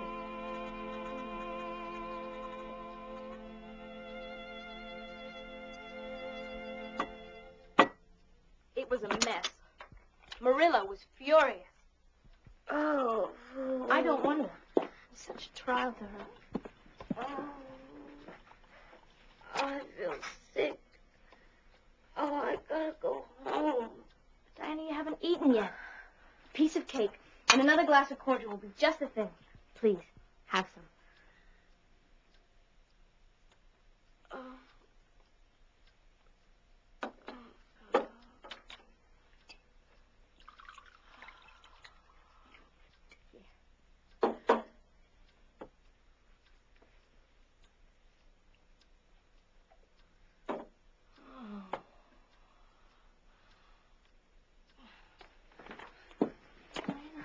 You can't be sick.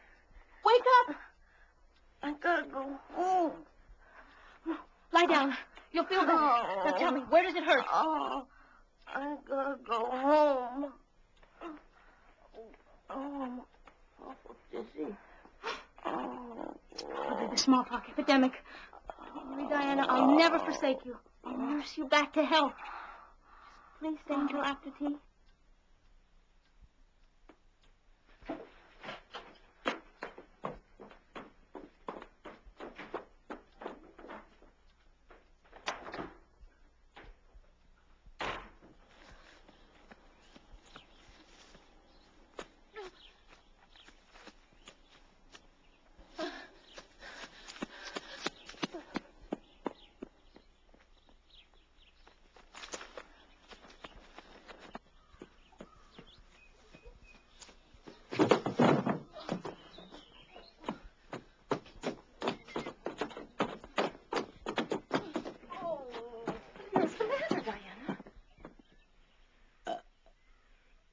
She's drunk.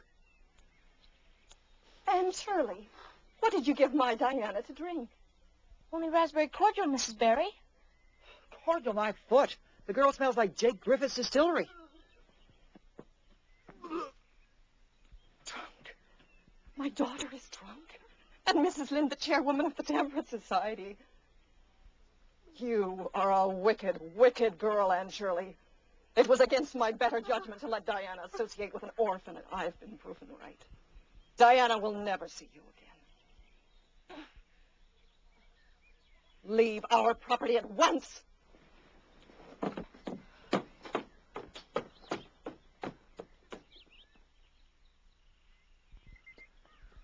Drowned?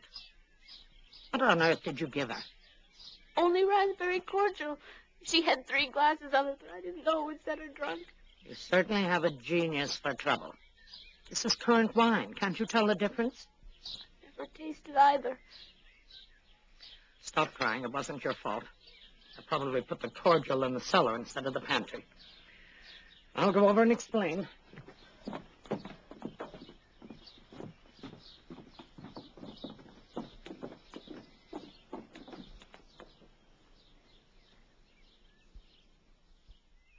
Marilla, I don't believe a word of it. Anne Shirley is a conniving, manipulative child, and she's pulled the wool over your eyes. I've always warned you about making that currant wine, Marilla. You said it wouldn't have the least effect on anyone. Well, I ask you. It isn't meant to be drunk 3 tumblerfuls at a time. And if I had a child that was so greedy, I'd sober her up with a darn good spanking. Oh, so it's my Diana's fault, is it? It's the demon liquor's fault, and as I've told you for years, if you didn't insist on making that currant wine... My currant wine is famous all over the island, Rachel Lynde, as you well know. And the Reverend Allen himself is not opposed to taking a bit when he comes calling. And as for Christian virtue, making a little wine for refreshment is far less sinful than meddling in other people's affairs. Oh!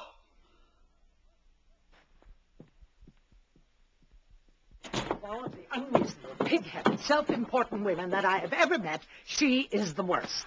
I don't think Mrs. Barry is a well-bred woman.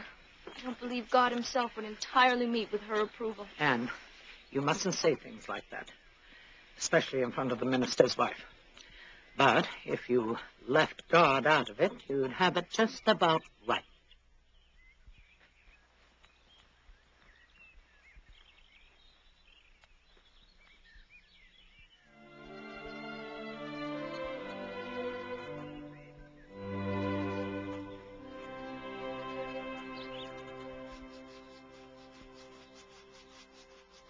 This story will make a fine handle for all those folks who've always been down on my making currant wine.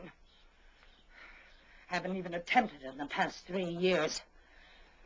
That bottle was only for sickness. Oh, don't cry. I don't see it as being your fault. I'm just sorry it happened at all. I must cry. My heart is broken. The stars in their courses fight against me. Don't talk such foolishness, child.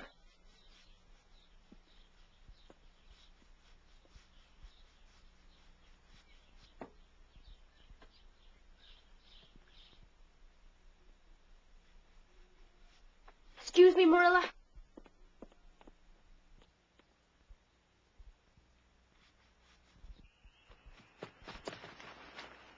Your mother hasn't relented. I told her it wasn't your fault. I cried and cried. But it's no use, Anne. We can't ever be friends again.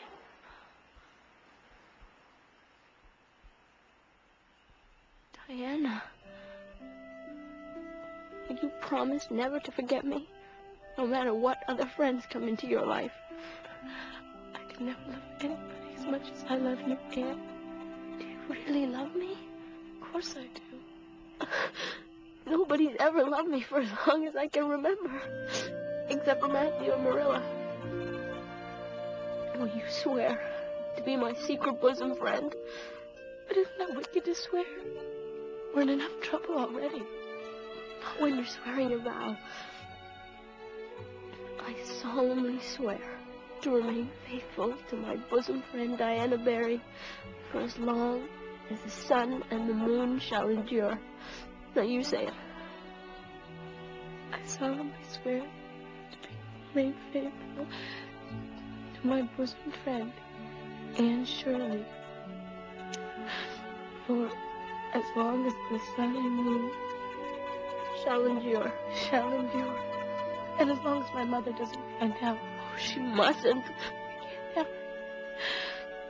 I have to get back. She'll be suspicious. Wilt thou give me a lock of thy jet black tresses? But I don't have any black dresses. And your hair. All right.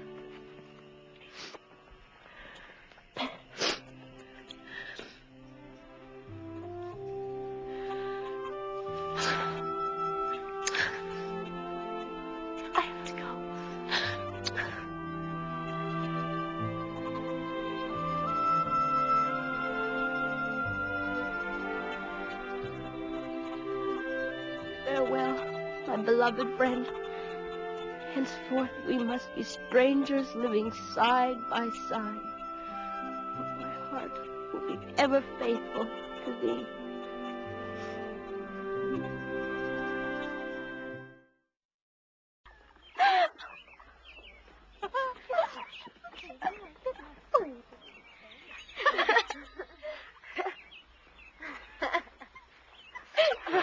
Would you join us in the classroom? And how about you? Are you going to join our class?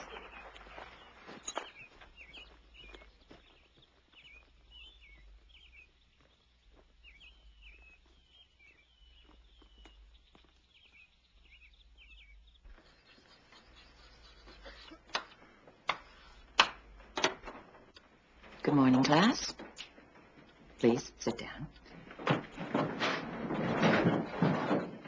I am your new teacher, Miss Stacy.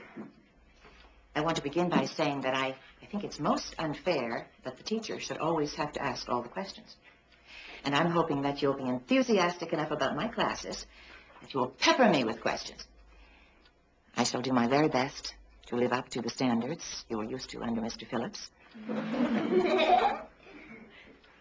But I caution you, I am unfailingly strict about punctuality and attention in class. However, I do believe that the best teacher serves as a guide. And I promise you that if you are willing to put yourself under my guidance, I shall do my utmost to help you form strong ideals. Ideals which will be the foundation of your future lives. I want to look back on this class as being the brightest, the most imaginative, the most committed students on Prince Edward Island.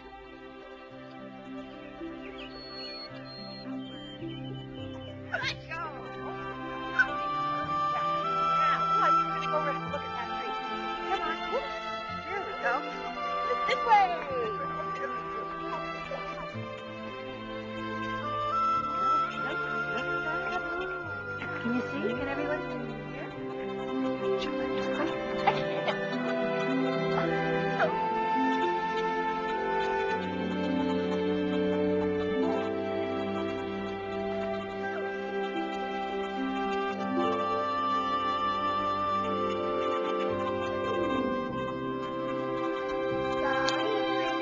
Andrea, join the group. Up here.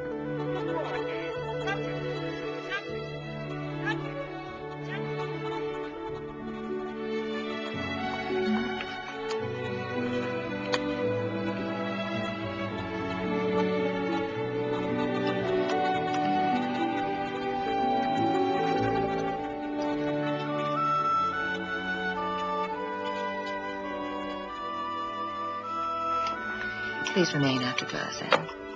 I'd like to have a few words with you.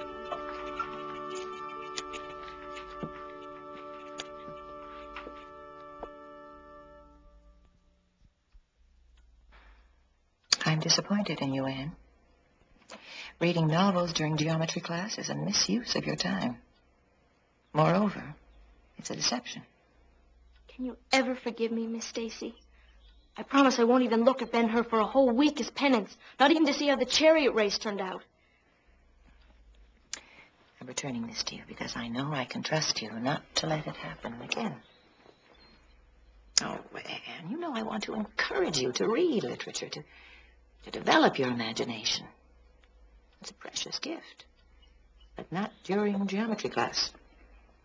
Miss Stacy, I knew you were sympathetic to the human plight the minute we met. I understand you have a plight of your own. Diana Barry.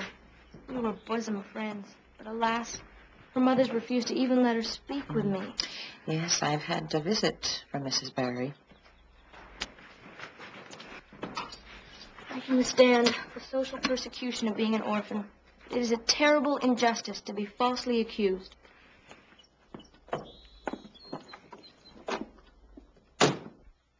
Sometimes people don't want to hear the truth, Anne. You see, it frightens them, so they put up walls to protect themselves from it. What we must bear in mind is that all these trials and tribulations that pop up in our lives, well, they serve a very useful purpose. They build character, as long as we can hold on to the lessons we've learned from our mistakes. Remember, you can always start everything afresh tomorrow. That is a tremendous consolation, Miss Stacy. Tomorrow is always fresh with no mistakes in it. Well, with no mistakes in it yet. As far as the truth goes, don't lose heart. Diana will always be your friend. No matter what anyone accuses you of, in the end, the truth will set you free. The truth will set you free.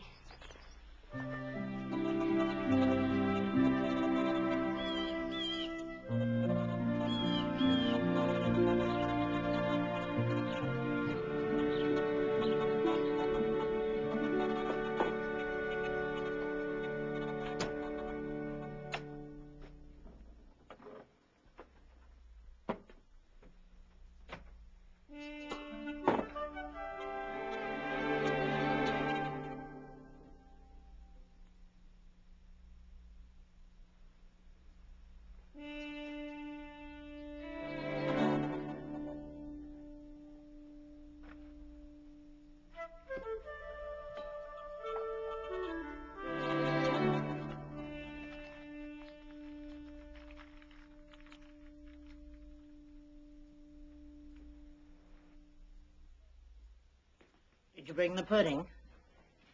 Excuse me for a minute, Marilla. There's something I've got to check outside for a moment. What do you have to check? Oh, that girl.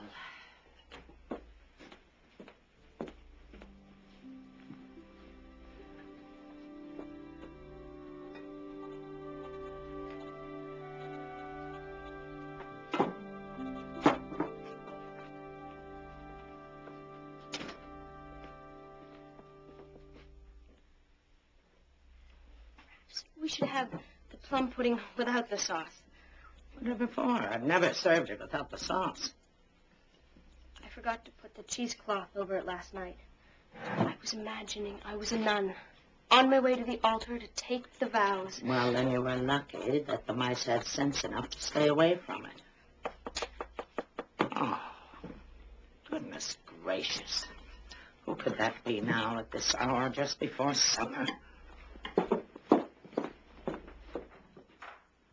Miss Stacy. Oh, good evening, Miss Cuthbert. Well, I was just over at the Barrys, and, well, I thought I'd take the opportunity to stop by. What has she done now? I hope this kerfuffle with Diana Barry hasn't made her neglect her studies. No, not at all. Quite the contrary. Anne is doing simply excellent work, which is why I'm here. I wondered, would you permit her to join a special class? You see, I intend to give extra classes after school for those students who intend to take the entrance exams at Queen's. The college in Charlottetown. RN. She's bright and energetic and, well, very determined. I think that she could pass for a teacher or even go on to the university. Well, I've always thought that a girl should learn to make a living. It's a very insecure world. Well, of course she can join the class if she wants to. Oh, that is wonderful. Why don't you stay for supper? I'm just about to set the table. Oh, no, I couldn't impose. Oh, stuff and nonsense. You wouldn't be imposing at all, and then you could tell Anne all about it yourself. Well, all right. That was a delicious dinner, Miss Cuthbert. Oh, thank you, Miss Stacy. Anne actually made this plum pudding herself. Oh, really? Well, I can hardly wait to taste it. Oh, please do.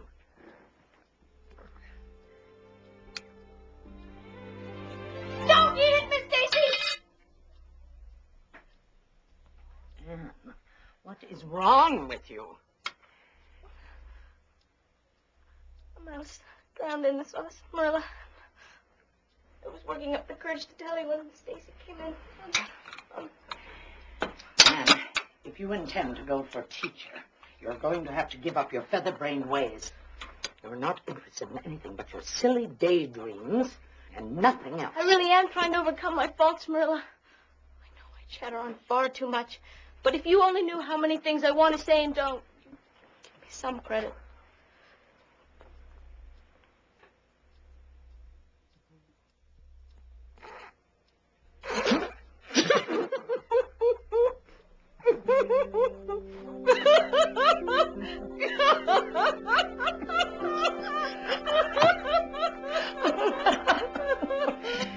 I suppose in the end it was a romantic way to perish.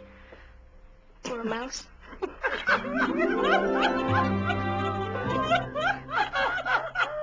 we are, sir. Thank you. Good afternoon, Diana. Thank you. Aren't you going to be in the Queen's class? Mother says I should concentrate on learning to run a household instead of poring over books so much. Oh, Diana, I feel as though you've tasted the bitterness of death.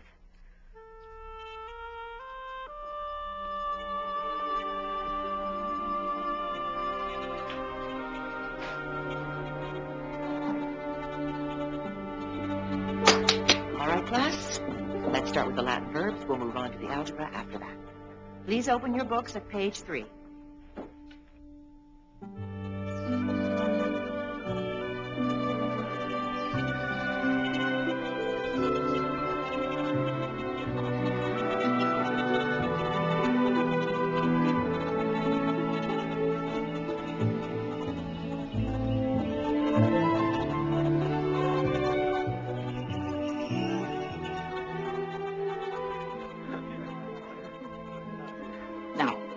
Sure you get Matthew's meals on time, and I shall be home tomorrow before supper.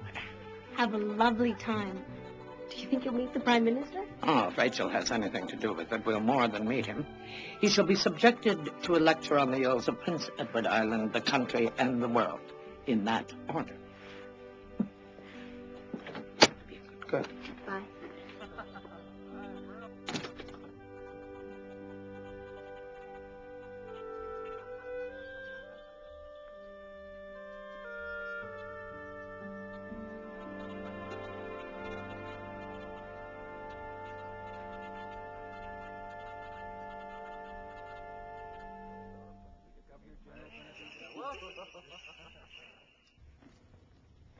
Mrs. Lynde says the country's going to the dogs, the way the government runs things. Do you think that's true, Matthew? Rachel Lynde is a grit. She says if women were allowed to vote, we would soon see a blessed change. Which way do you vote, Matthew? I vote conservative. Then I'm a conservative, too. I'm glad. Because some of the boys at school are grits. Ruby Gillis says when a man is courting, he always has to agree with the girl's mother in religion and her father in politics. Ruby Gillis knows all about courting because she has 3 older sisters. Did you ever go courting, Matthew? I don't know as I have. Never, ever, ever? Why ever not? Well, I couldn't do it without talking to a girl. Well, I'm sure there were many broken hearts as a result. Now go on. Ruby Gillis says when she grows up, she wants to have a line of bows on a string and make them crazy for her. I'd rather have one in his rightful mind. There are some things in this world that even I cannot hope to understand. Well, I don't know if I can comprehend all of them either.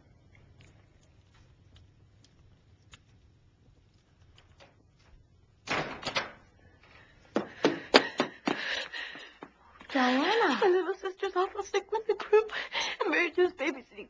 She doesn't know what to do. We can't get word of Mother and Father because they're at the rally still. Don't worry, Diana. Matthew will get the doctor. We're such kindred spirits, I can read his thoughts. Dr. Blair's at the rally, too. Oh, I'm all scared. Baby can't breathe. Get my coat, Diana.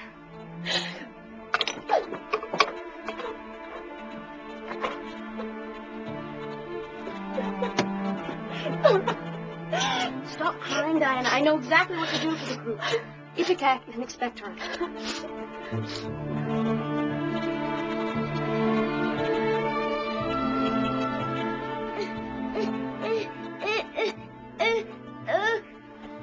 Mrs. Hammond's 3 sets of twins all had croup regularly, Diana, and it was me that treated them.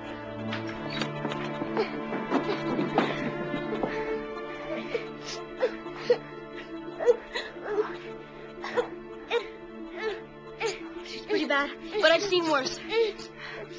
Put some wood in the stove, Mary Jo, and pour some water. I don't mean to hurt your feelings, but you might have thought of that before if you had any imagination.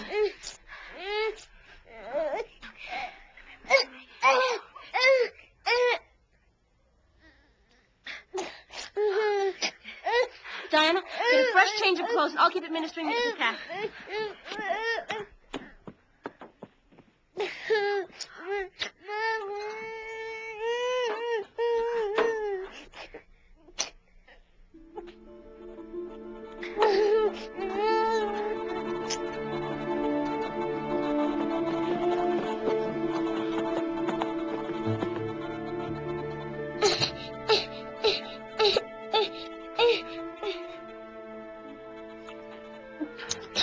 Give me the last of the Ipecac. Mary Jo, look after the water. We'll change the mustard plaster.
I gave her every last drop of Ipecac, but it wasn't until she coughed up the phlegm that she really began to improve. You must imagine my relief, Doctor. Some things cannot be expressed in words. Would have been too late by the time I got here. You saved this little baby's life.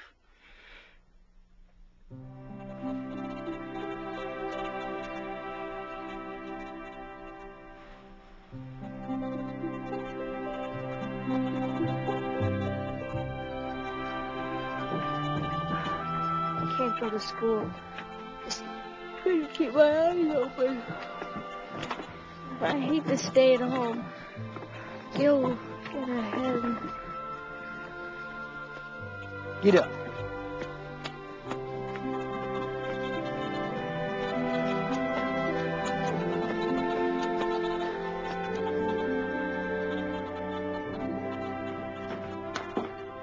Morning.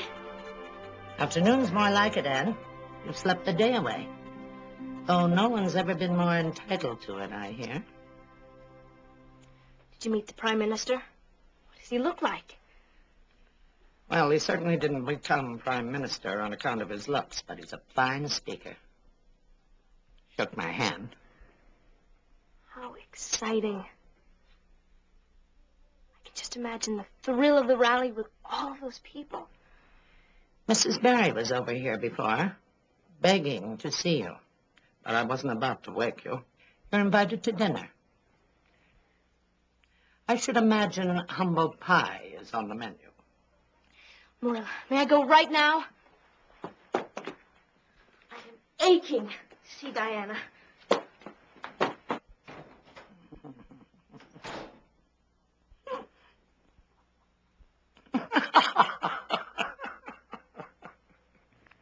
I'm so ashamed, Anne. You saved my baby's life. I harbor no hard feelings towards you, Mrs. Barry. I hope you believe me once and for all that I never meant to intoxicate Diana. Of course I believe you, child. I'm so sorry I ever doubted you. Mother says you can come with us to the Christmas ball at Carmody. And we'd be honored if you'd stay the night with Diana as well.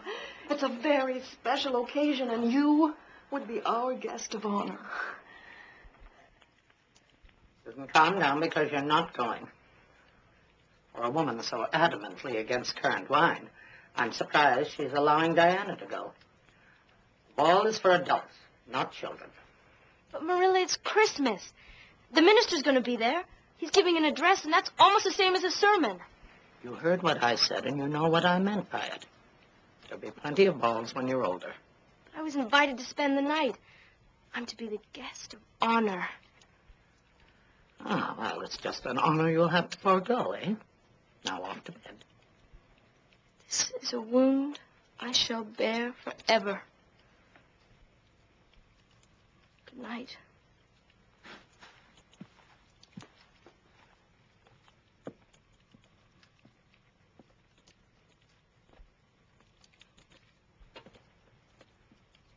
You'd have been proud of her presence of mind, the way she saved that Barry baby. Why don't you let her go? Remember Matthew, who we agreed would be raising her? Huh. Mrs. Barry just wants to ease her conscience, and I'm not going to allow it. And no amount of huffing and puffing from you is going to change my mind. You'd let her go to the moon if she had the notion. Well, I don't approve of balls. Just fill her head with nonsense. Fact is, Morella, you never went to a ball. Fact is, this whole idea's got you scared to death. That little girl ought to have all the kindness we can give her. We got no call to raise her as cheerless as we was. And it ain't interfering to have an opinion. Besides, it's Christmas. You ought to let her go.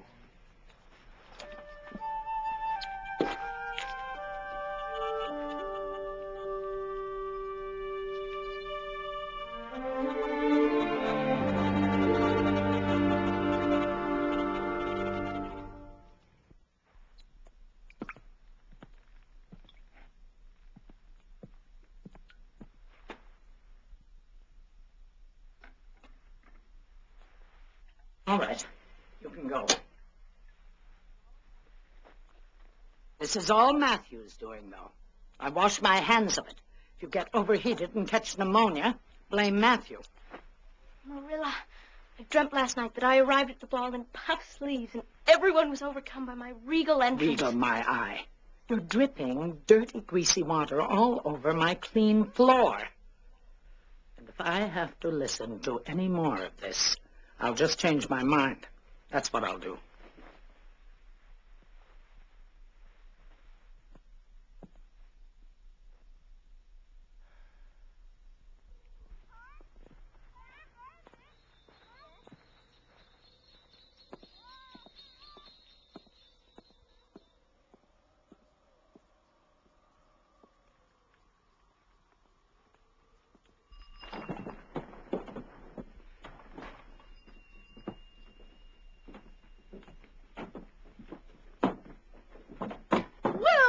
Cuthbert, what can I do for you today?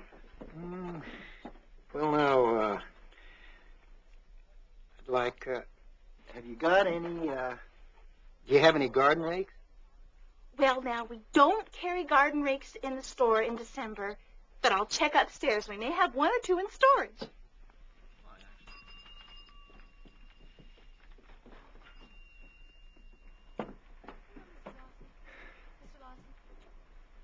The very last one. Oh, that's nice. Will there be anything else, Mr. Cuthbert? Well, since you suggested, might want to look at some hayseed. Oh, we don't carry hayseed till spring, Mr. Cuthbert. Oh, certainly. Of course. That'll be 75 cents for the rig, Mr. Cuthbert.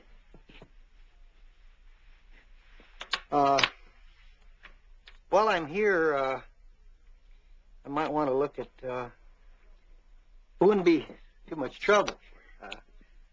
Yes? Sugar. Sugar. Some sugar. Oh, white or brown? Oh, what would you say? Well, we have some nice brown sugar in stock, Mr. Cuthbert. How much would you like? Would 20 pounds be enough? Yes, I'm sure 20 pounds will be enough. Mm-hmm.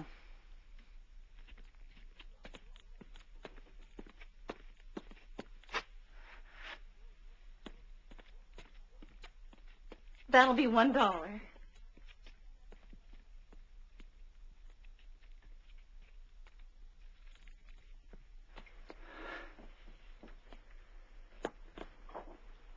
I need a dress with puffed sleeves. Puffed sleeves? Brand. Oh, land's sakes, Mr. Cuthbert, why didn't you say so in the first place? Now, you just come with me to the window.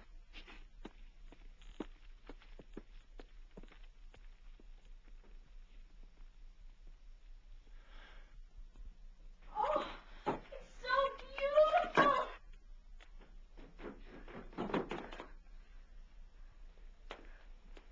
Brown sugar indeed. I knew Matthew was up to some foolishness. Marilla, look at the puffs. They're ridiculous. You'll have to turn sideways to get through the doors. This can't be real. I hope you're satisfied, young lady. I don't want you strutting around here vain as a peacock, so now you go upstairs and take that off. I have to thank Matthew.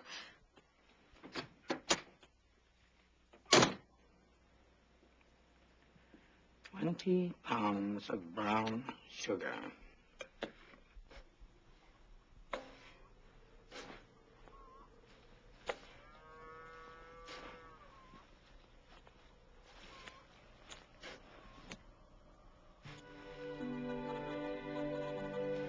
I should have waited till Christmas, but I thought you might want to wear it to the ball.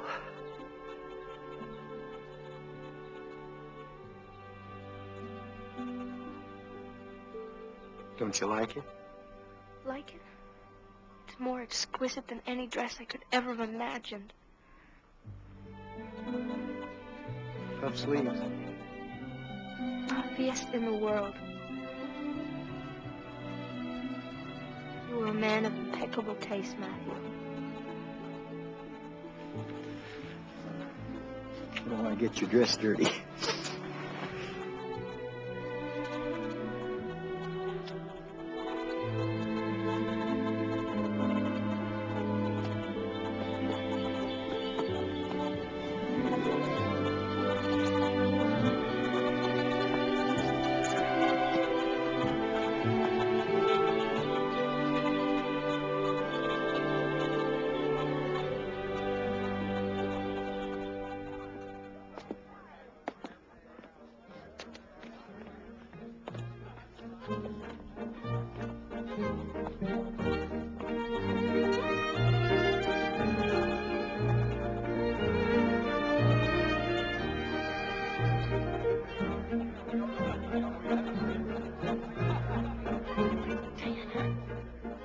Enjoy yourself today, all right? Look, John, here's Mrs. Cooper. Martha, Elizabeth, how are you? Positively certain this will spoil everyday life forever. 3 years, I'm going to wear my hair for Alice Bell. She's only 17, and I think she looks ridiculous. I'm going to wait until I'm 18. My. Doesn't Gilbert look dashing tonight? Gilbert? I hadn't noticed him. It's too bad you've been so awful to him. He might have asked you to dance. If I wanted him to ask me, which I don't, he certainly would. Gilbert Blythe would stand on his head for me if I asked him to. Oh, you're right at New again. I bet you couldn't get him to dance with you. All right, Diana, if you insist. Good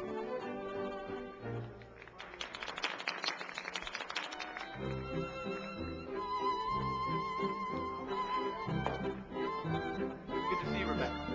I'm your brother or anything. Good evening, Gilbert Blythe. Tell your brother I'll be seeing him at the toboggan party. A glass of punch. Thank you.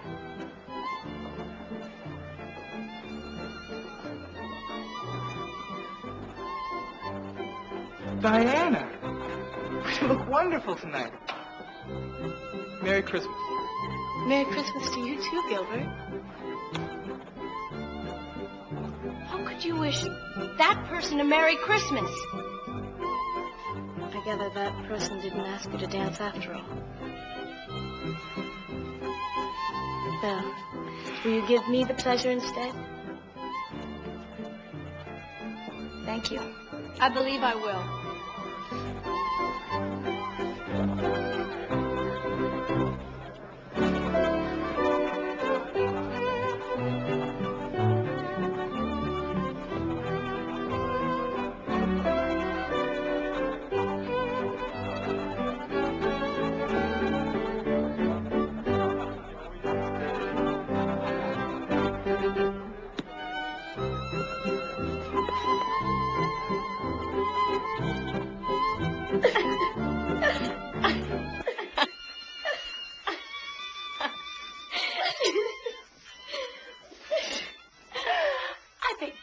Your dance card. Such a romantic gesture would be utterly beyond his imagination. Then who? Josie Pye? A secret admirer, obviously. We should get to bed before Mother comes down. She said we could sleep in the spare bedroom. Oh, exciting. All right, then. I'll race you to see who gets the warm side of the bed. Ready? Get set. Go.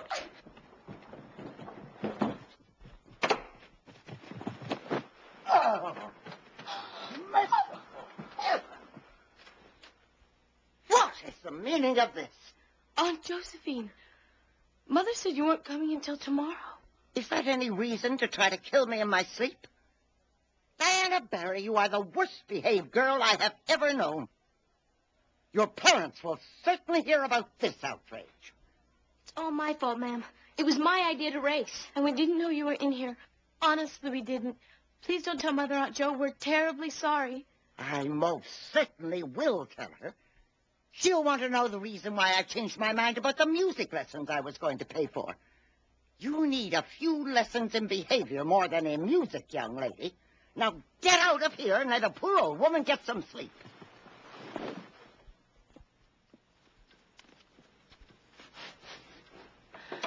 This is really dreadful, Anne. I've always wanted music lessons. She's the only one in the family who's rich enough to pay for them. Explain tomorrow. Don't worry, Diana. She'll probably leave in a big huff first thing in the morning. I don't care. She's only Father's great aunt. We've never been close. That's pretty funny, wasn't it? Did you see the look on her face?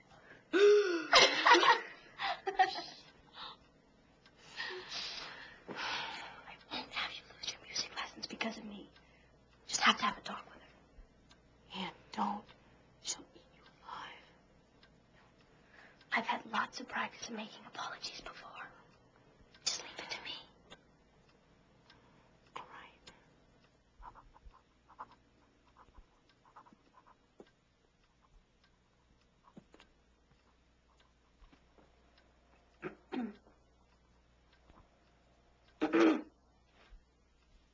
What? Come to finish the job? Sorry I startled you, ma'am. Who are you? Anne of Green Gables. And I've come to confess. Confess what? I'm not interested in the confessions of assassins who masquerade as little girls.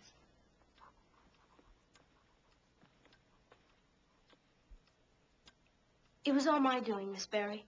Diana would never think of such a thing as racing to a bed and jumping on it. She's far too ladylike, whereas I am merely an orphan who doesn't know any better. So I think you ought to forgive Diana and let her have her music lessons back. Oh, you do you? Yes, ma'am?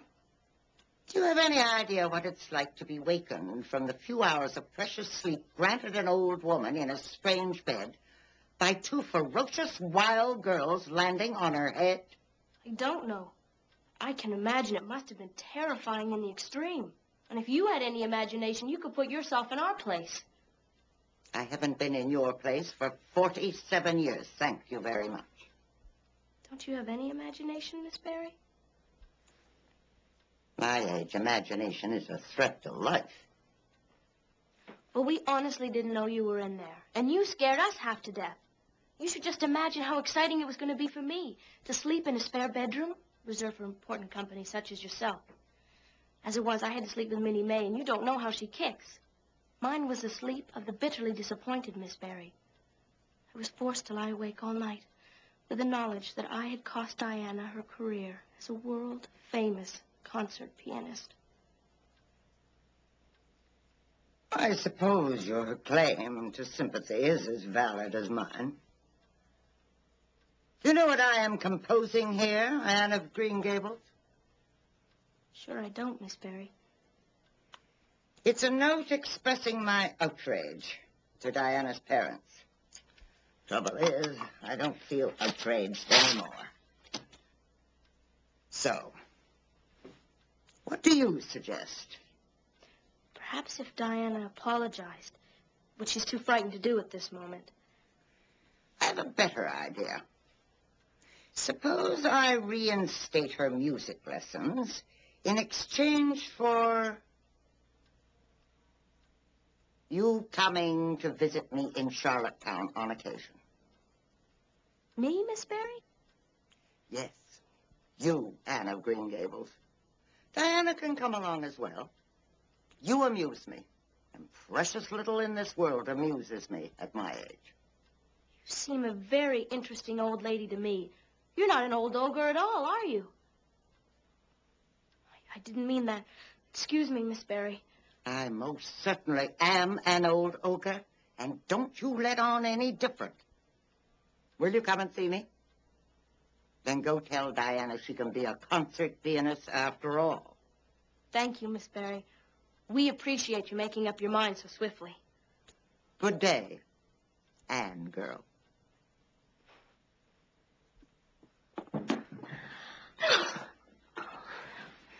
You wouldn't think so to look at her, but she is definitely a kindred spirit, Diana.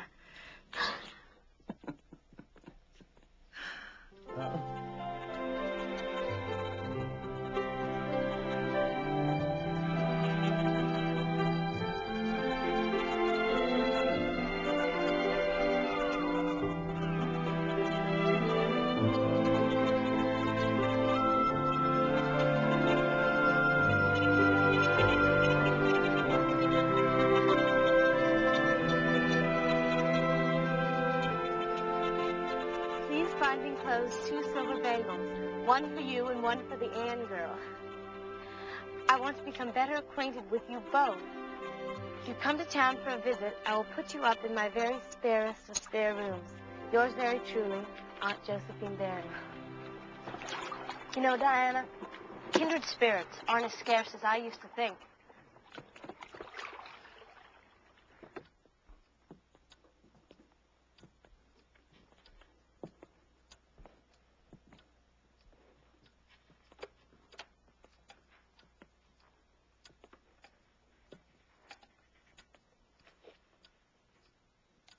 And do you intend to daydream during the Charlottetown exam? 5 minutes, class.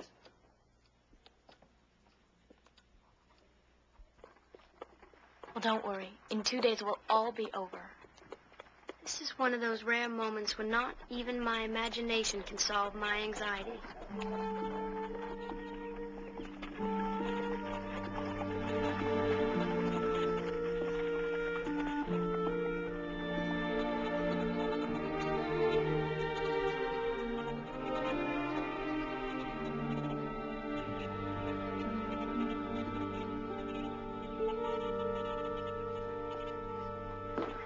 Joe. Diana. So you've come to see me at last, you Anne girl. Mercy me, you're both so much better looking than you used to be. I'm sure Diana is. My hair is still red. Come in, John. Take the bags right upstairs. Wipe your feet. And Joe.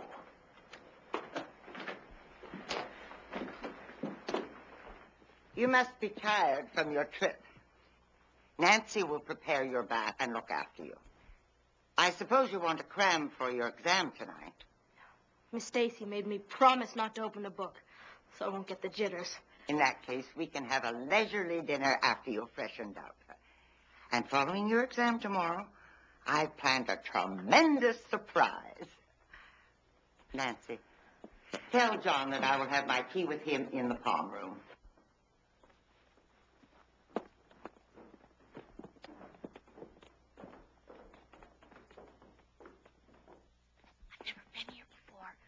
I didn't know she was this rich. No wonder she has so little imagination. It's the one consolation about being poor. You have to dream all this up.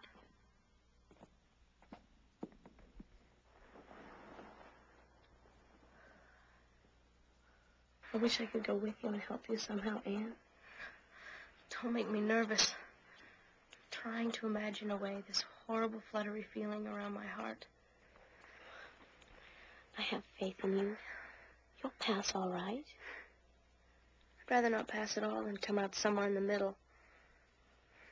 Matthew and Marilla, Miss Stacy, everyone has such great hopes for me. It would be such a disgrace if Gilbert came first.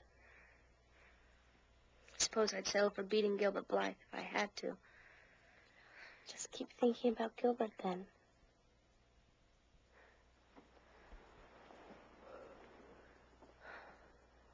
Yes. Gilbert.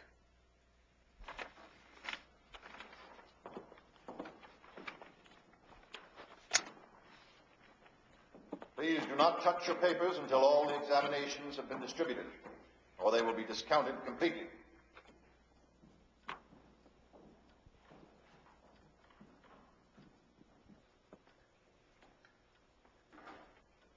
You may now begin.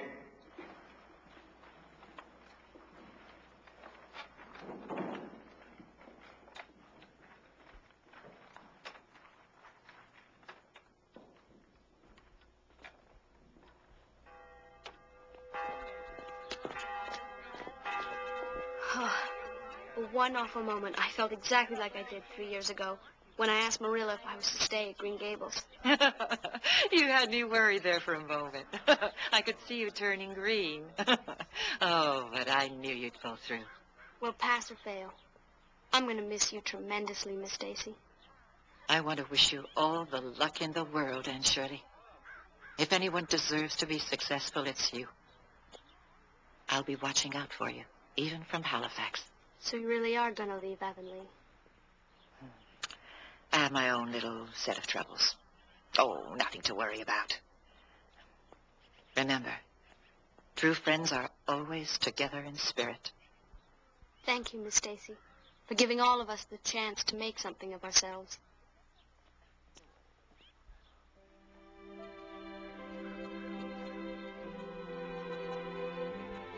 Someone else wants to say goodbye. I want to remind you of something you once told me. Tomorrow is always fresh, with no mistakes in it.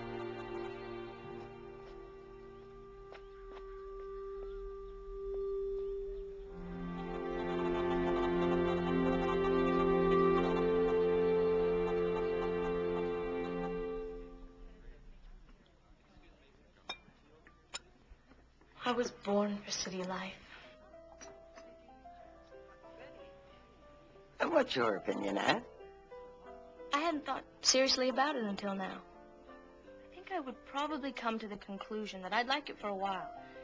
But in the end, I still prefer the sound of the wind in the firs across the brook more than the tinkling of crystal.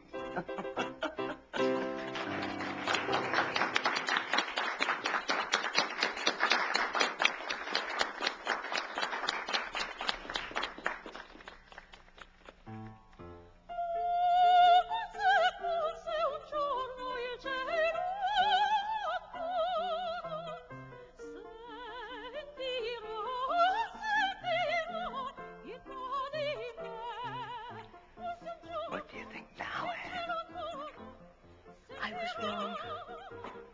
I don't see how I could ever return to common life after this, Miss Barry.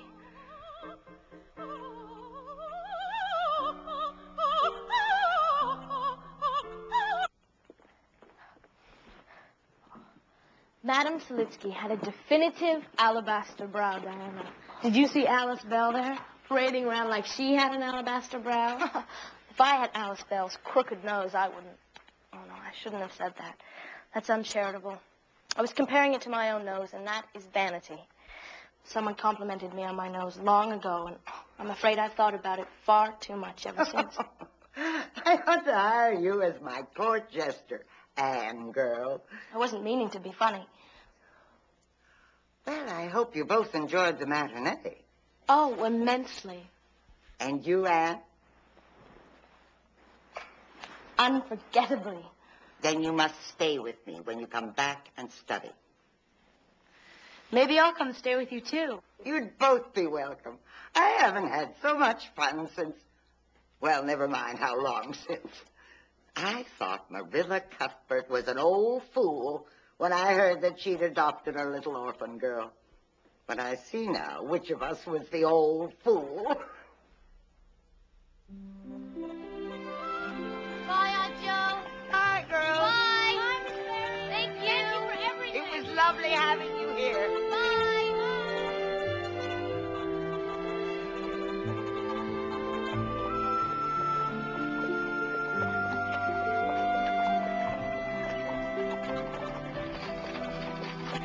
Hello there, Gil. You on your way home, too? Oh, yes, sir. Well, I wish we could offer you a ride. Oh, no, that's all right. I'm meeting Moody at the station. And I wish you luck on the exam. I hope you come in first. You've worked hard. Thank you. But I'm sure the first will go to you. Well, I guess we'll see, won't we?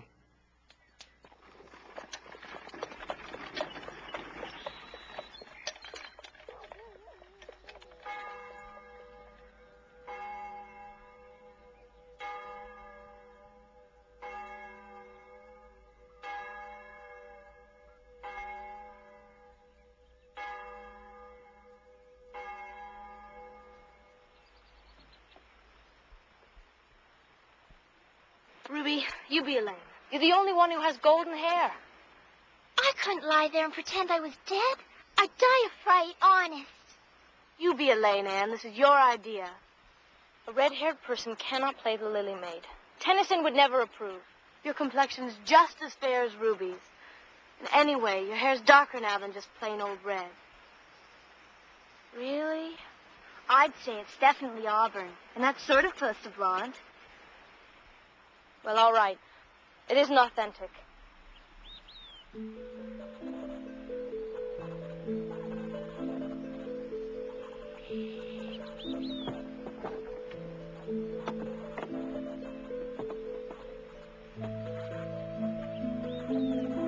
Play the piano cover over me.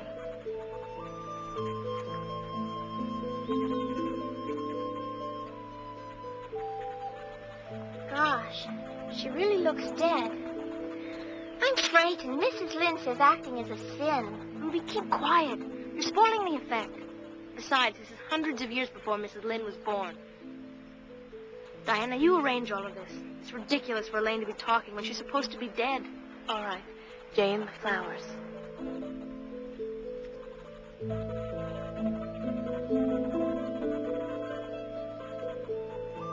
Now she's ready. And for gosh sake, smile a little. It says here, Elaine lay as though she smiled. That's better. All right, ladies, let us send her to her watery grave.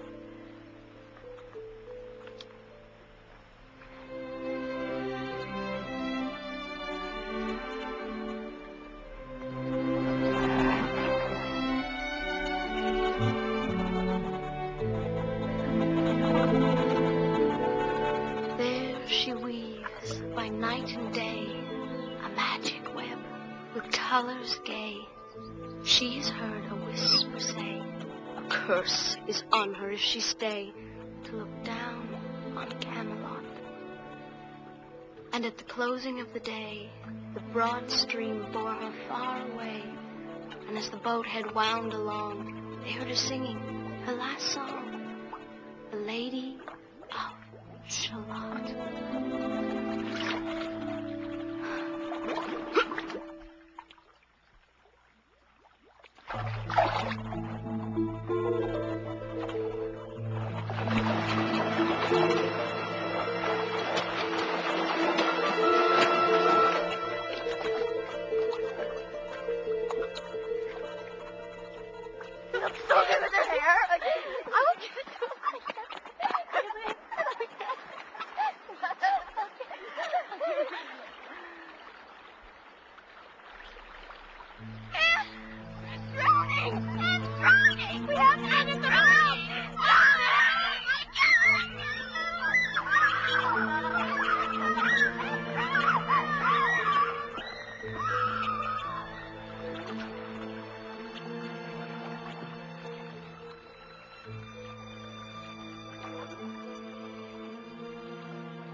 Anne Shirley.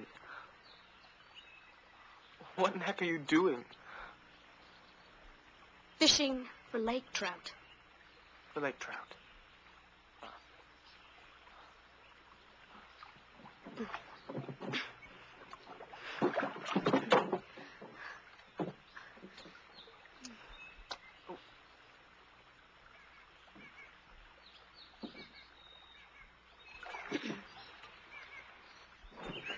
Nobody's home. Too late. She's drowned and we're murderers. Matthew, come on.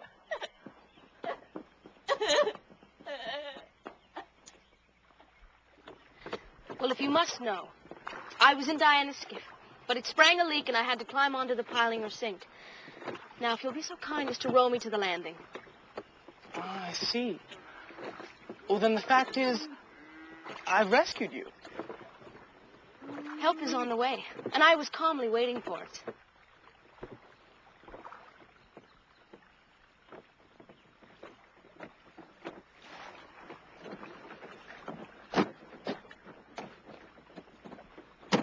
You're most welcome.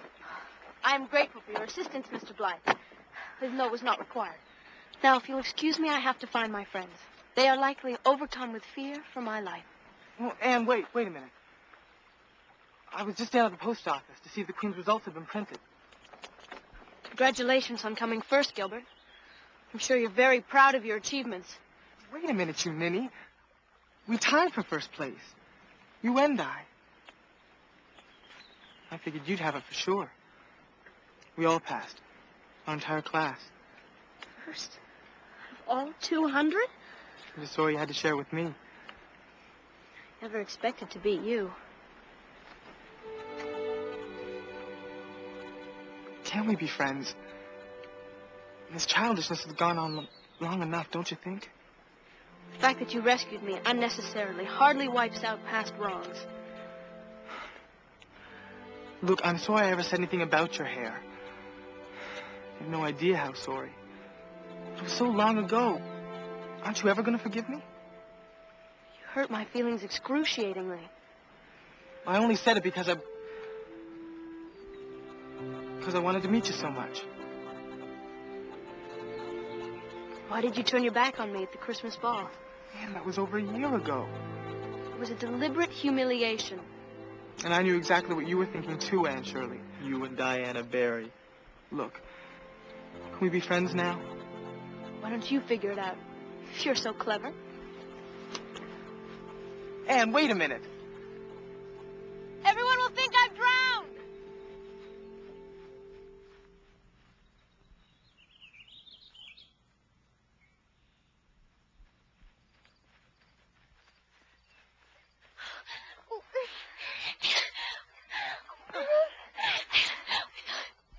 We thought you were dead. It was all our fault. And Ruby's having a fit. Oh, Anne, how did you ever escape? I climbed underneath the bridge. And Gilbert Blythe came along and rowed me to shore. Oh, how romantic. Of course you'll speak to him from now on. Of course I will not. I don't ever want to hear the word romance again, Jane Andrews. It's easy enough in Camelot, but it certainly isn't appreciated in Avonlea. Oh, I'm sorry I frightened everyone so. It was all my fault. Well, I'm sure that John Barry will be pleased to hear that he no longer owns a dory, Anne Shirley. Oh, you do beat all, girl. When are you going to have any sense? I think my prospects are brightening. I just saw the path list for Queens. For better or for worse, I tied with Gilbert Blythe for first. First? Oh, Anne, you must be so proud. I must say you've done pretty well for yourself, Anne. Well, I guess she has done well, Marilla. Far be it from me to be backward when praise is due. You're a credit to us all, and we're all proud of you.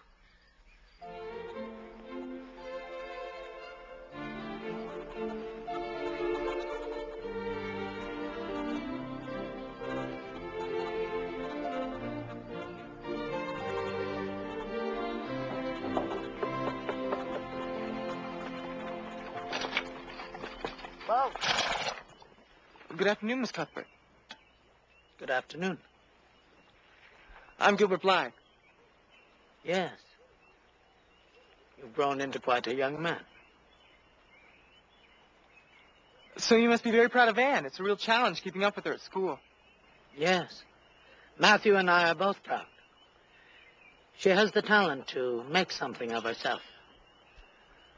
But she's still very young, Gilbert. Good afternoon. Afternoon, ma'am.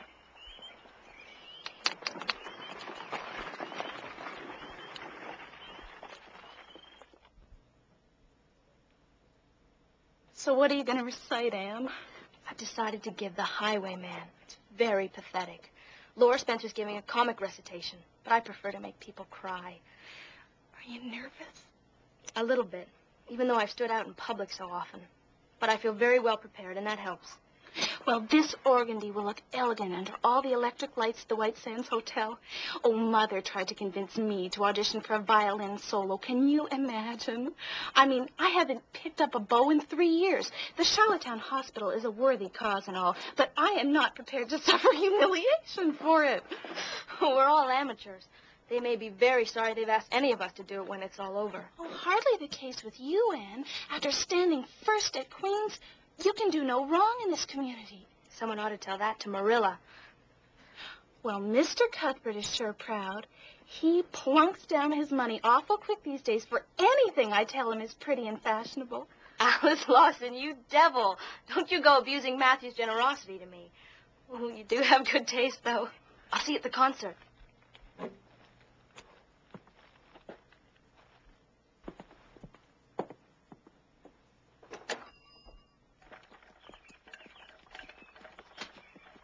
Hello, Anne.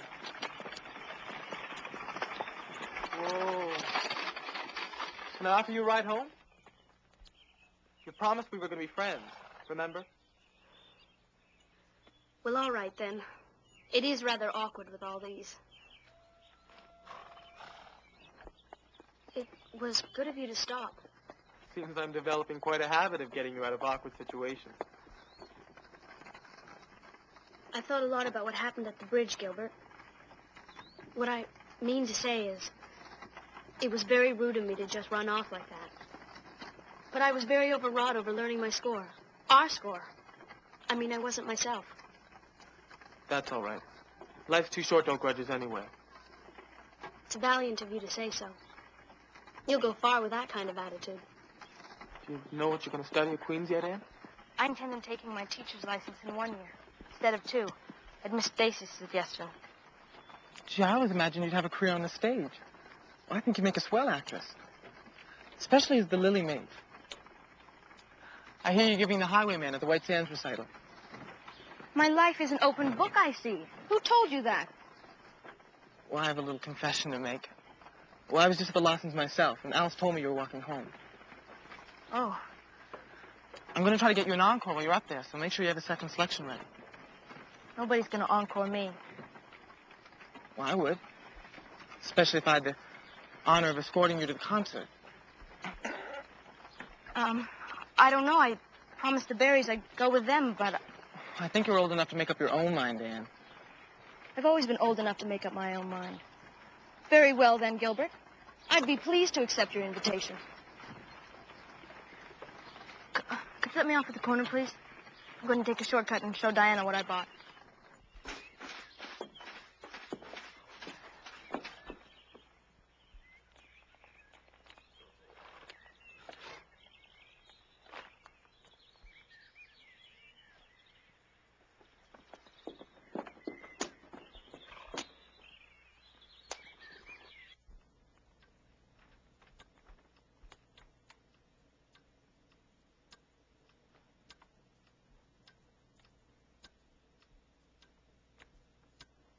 Well, Matthew, say something. She was holding his hand. She'd have to hold his hand if he was helping her out of the buggy. What was she doing in that buggy?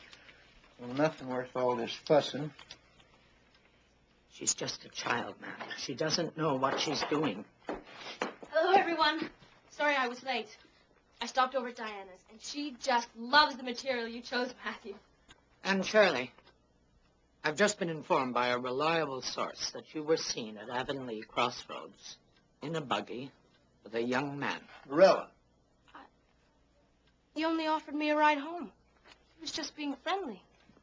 Not according to Rachel Lynde. Rachel Lynde? Yes, Rachel Lynde saw you. Morella, she ain't done nothing wrong. Matthew, remember, in the beginning I told you not to put your oar in.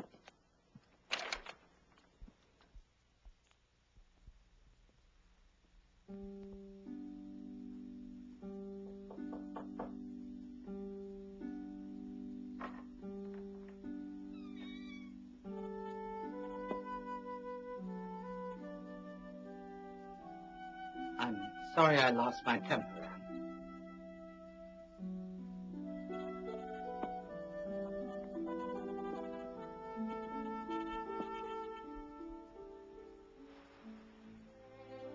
Marilla, please.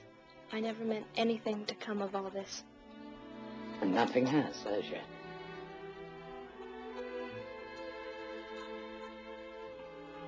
Anne, changed so much. Grown so tall, so stylish.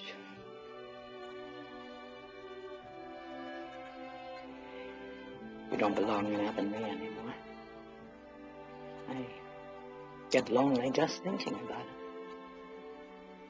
You'll be going off into the world to make your way, and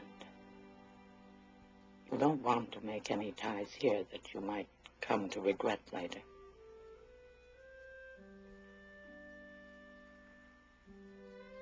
Doesn't matter where I go or how I change. I'll always be your Anne. Anne of Green Gables.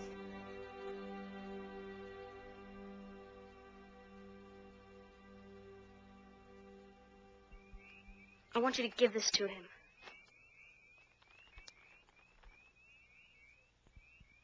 Dear Gilbert, I regret that I'll be unable to attend the White Sands concert with you. Sincerely, Anne Shirley. Why won't you go with them? Plenty of reasons why I won't go. I only accepted in the first place because he dared me. Well, I think you owe him an explanation. I hope you don't ruin your dress driving there in the dust. And it's far too thin for this damp weather. I'm sorry I ever agreed to it.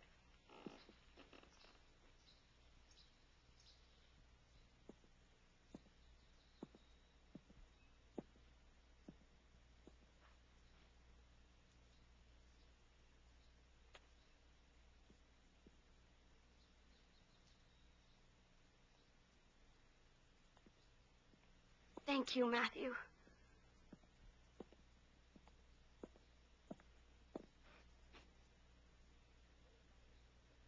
Well, there's no use in saying anything to you, Matthew, but those pearls look absolutely ridiculous.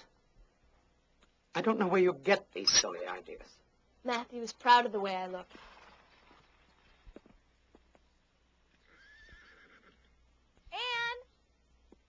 They're here. Thank you, Marilla and Matthew. I mustn't keep them waiting. Now, mind you keep your dress clear of the wheel. Good luck, Ann. I'll be watching for you both.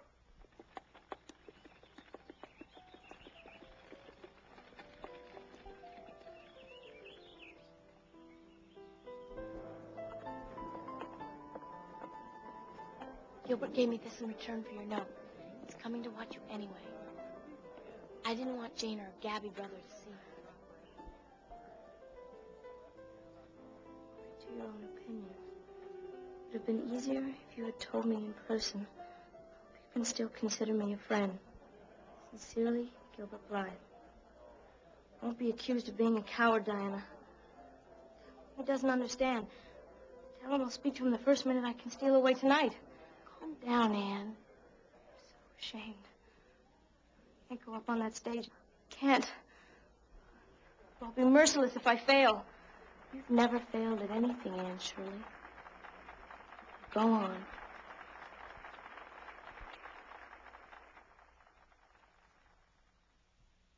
Ho, ho, the breakers roared. At daybreak, on the bleak sea beach, a fisherman stood aghast to see the form of a maiden fair lashed close to a drifting mast. The salt sea was frozen on her breast, the salt tears in her eyes, and he saw her hair like the brown seaweed on the billows fall and rise. Such was the wreck of the Hesperus in the midnight and the snow. God save us all from a death like this on the reef of Norman's woe.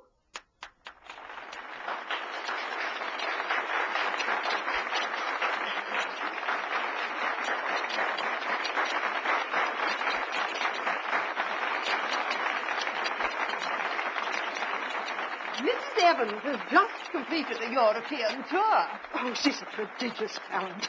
I was moved beyond words. On behalf of Charlottetown Hospital, I would like to offer our indebtedness to Mrs. Amelia Evans for gracing us with such a stirring performance in support of today's benefit. Pen.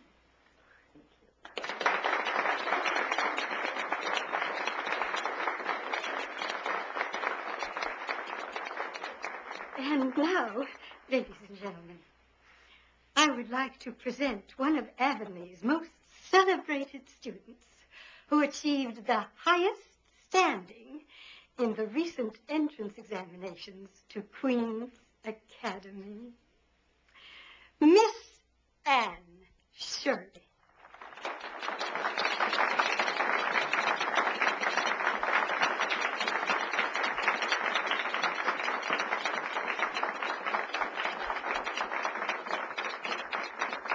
It will be amusing to see what arises from the local amateurs after.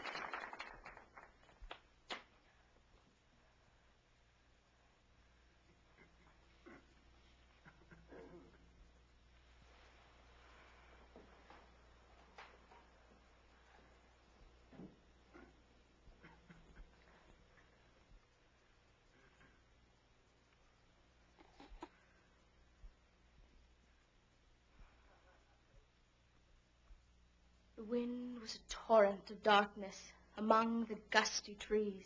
The moon was a ghostly galleon tossed upon cloudy seas.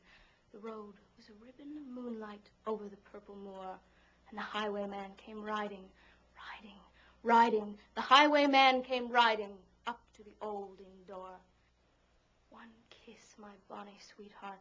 I'm after a prize tonight, but I shall return with the yellow gold before the morning light. Yet if they press me sharply and harry me through the day, look for me by moonlight. Watch for me by moonlight. I'll come to thee by moonlight, though hell should bar the way. Back he spurred like a madman, shouting a curse to the sky, with the white road smoking behind him, and his rapier brandished high. Blood red were his spurs of the golden noon. Wine red was his velvet coat. when they shot him down on the highway, down like a dog on the highway. And he lay in his blood on the highway with a bunch of lace at his throat.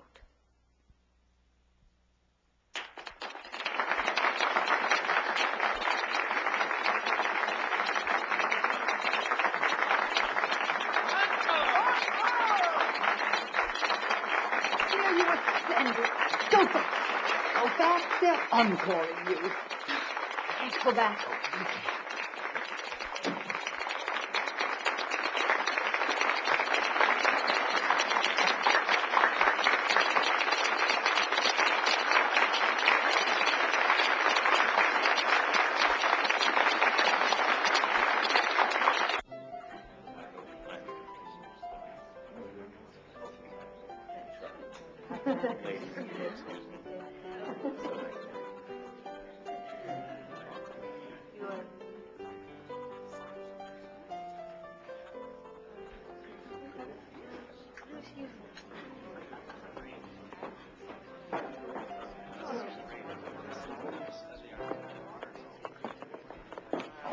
And I have to admit, I was so proud. Your recitation was magnificent as Mrs. Evans. She's a professional. Well, I overheard that romantic-looking young man over there asking who the girl on the platform was with the lovely Titian hair. Whatever that means. Plain red. It's just a fancy way of saying it. Well, he thought you were wonderful anyway. You'll forgive me for stealing her away again, won't you? There are so many people waiting to meet our young Miss Shirley. You'll excuse me. I don't mean to be rude. There is someone I absolutely must speak with. I'll return right away, I promise. Very well, dear, but hurry up. I have important people waiting.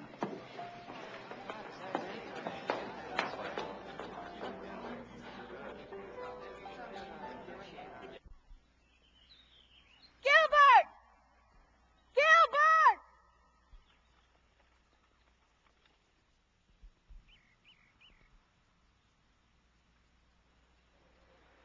I'm sorry I didn't get a chance to talk to a man.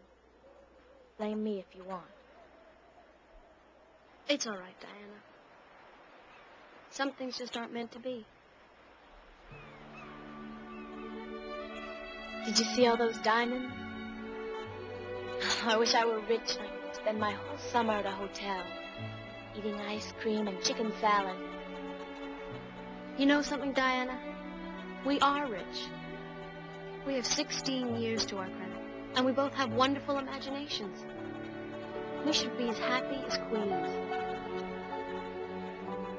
Look at that. You couldn't enjoy its loveliness any more if you had ropes of diamonds. I don't know about that. I'm content with my string of pearls. Matthew gave them to me with as much love as ever went into any of those stuffy women's jewels. I am happy, Diana, and nothing is going to hold me back.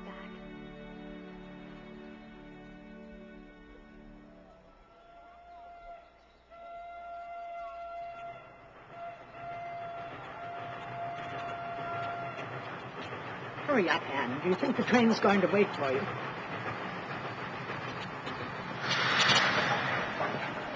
No, I'll take it, Matthew.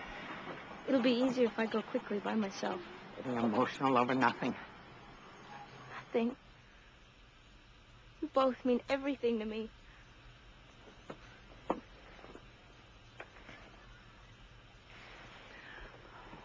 All this foolishness. You might as well kiss him, too.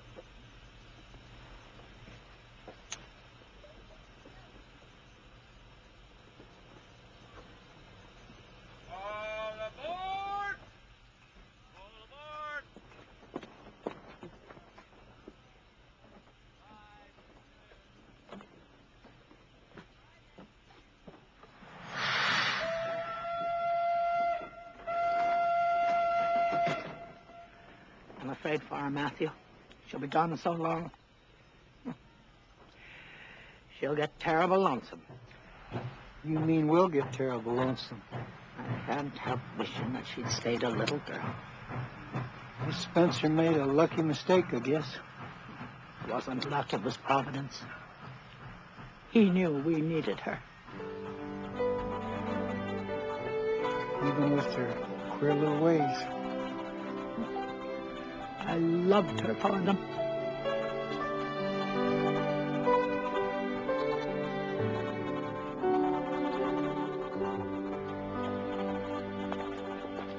I like people who make me like them.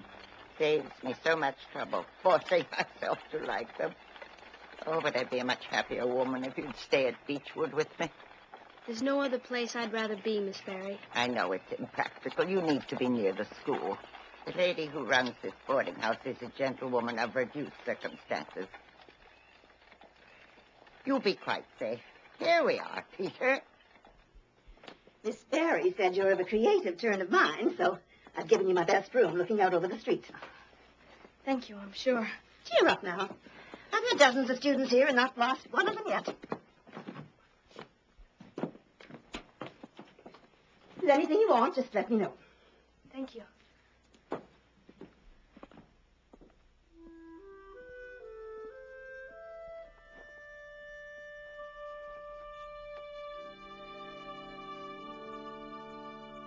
can't cheer up. I don't want to cheer up. I'd rather just be miserable.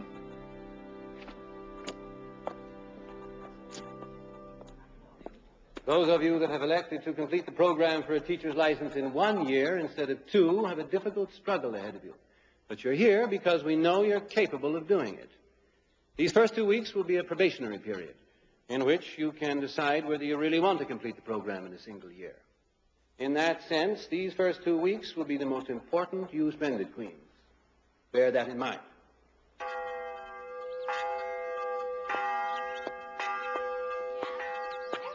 Shirley, you're positively ill.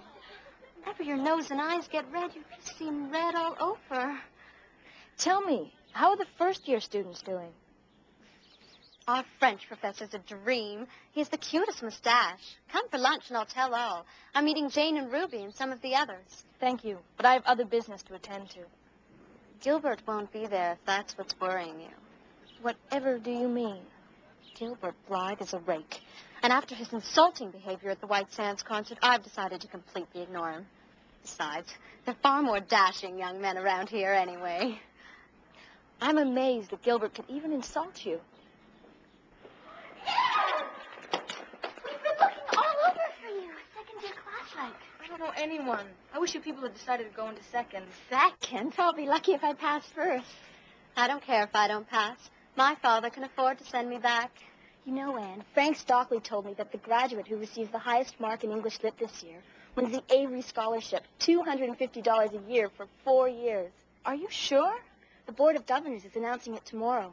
It'll be you for sure, Anne. I don't know. This is a much bigger pond we're swimming in now than in Avonlea. You two goody-goodies control yourselves. There's a lot more to do around here than keeping your nose in the books.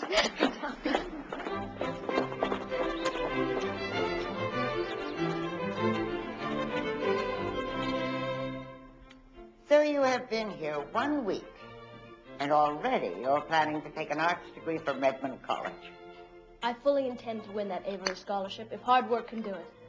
I never knew a girl with such ambition. Except perhaps myself. But my ambition was for money. God knows I've succeeded. Never really considered money. Probably just as well. Though I can hardly believe I'm saying so. Wealth can be very empty when you don't have someone to share it with. But by the time I realized that, no one would have me. Except men who wanted my money even more than I did. You aren't lonely, though, are you? Not with you in town. Now tell me, have you made all kinds of interesting friends your first week here, then? I have a small circle of friends, but no bosom friends, mind you. And what about young men in that circle of friends? I've become too practical for romance, like Marilla. I shall probably end up an old maid. Miss Barry, I didn't mean that. It isn't all bad. A married woman could never be as cantankerous as I am free to be. But it's not a circumstance I'd recommend for you. Make a little room in your plans again for romance, Anne, girl. All the degrees and scholarships in the world can't make up for the lack of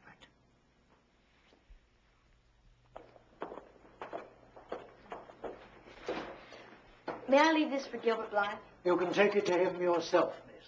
He is across the hall. Thank you.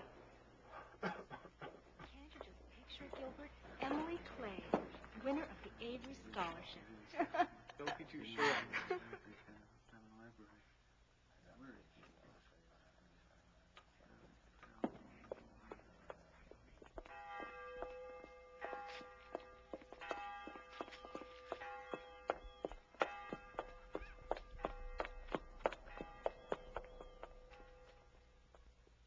Dear Marilla and Matthew, it hardly seems possible that the term is almost over. I've become so preoccupied with my work, I've almost lost track of time. But here I am with exams looming up before me, and for the time being, they are all there is in the world. But, as Rachel Lynn used to say, the sun will go on rising and setting, whether I fail in geometry or not. I think I'd rather it didn't go on if I failed. I miss you both very, very much. Yours lovingly with all my heart, Anne. She sounds unhappy.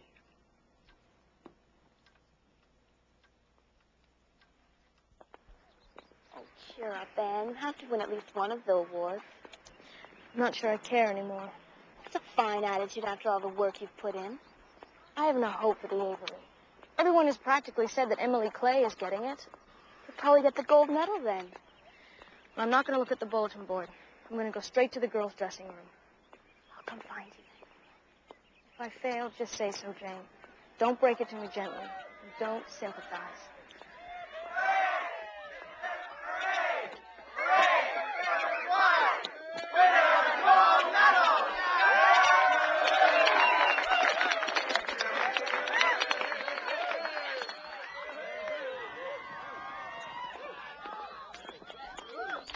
Cheers for Anne Shirley, winner of the Avery. The Avery!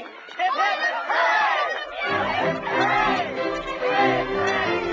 Winner of the Avery!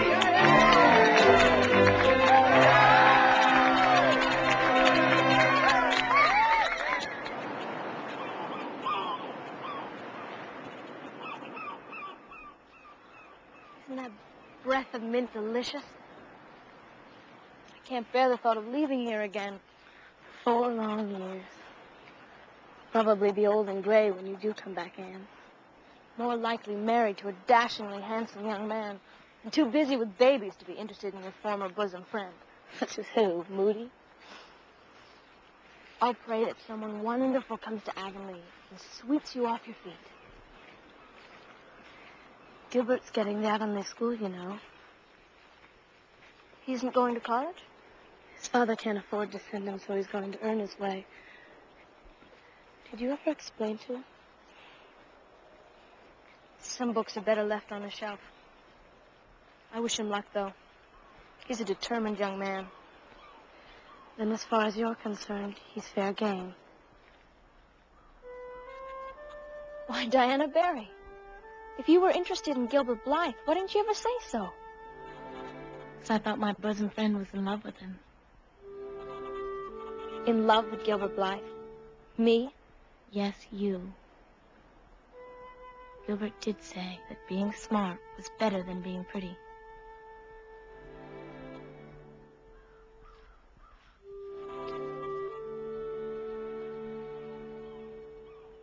Good night, dear sweet Diana. Good night, Anne.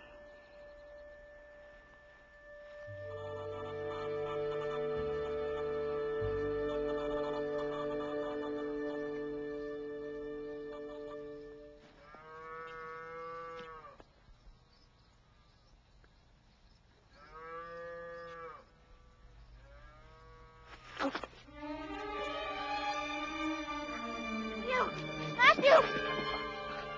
What is it? I'm all right. Please, Matthew, you need help. Gotta get a doctor. I worked hard all my life. I'd rather drop in the harness. I got old. I never noticed. I've been the boy you sent for. I could have spared you in so many ways. I never wanted a boy. I only wanted you from the first day. Don't ever change. I love my little girl. I'm so proud of my little girl. You don't.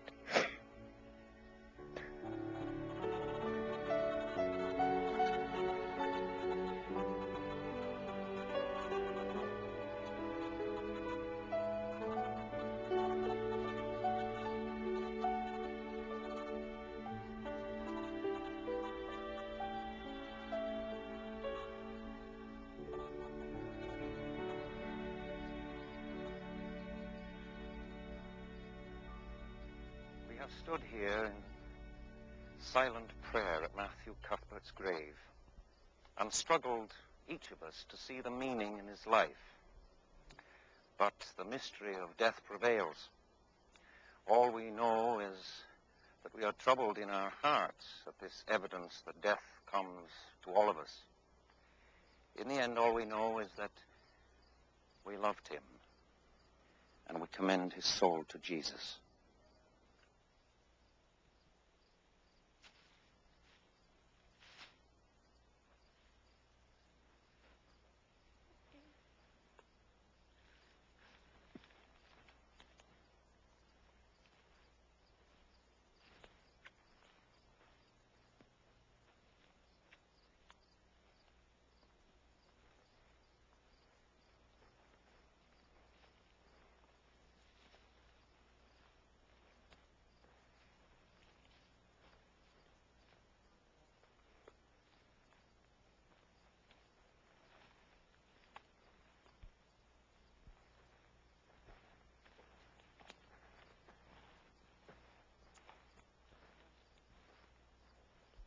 Cuthbert? Anne? I'm very sorry for your loss. Thank you, Gilbert Boy.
Oh, dear.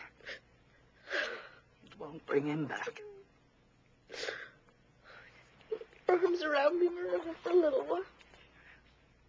Tears don't hurt like the ache does. I know I've been strict with you. I don't know what I'd do if you'd never come.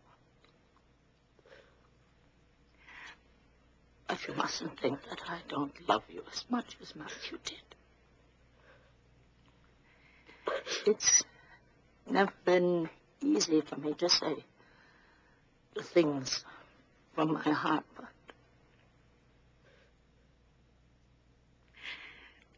I like my own flesh and blood now.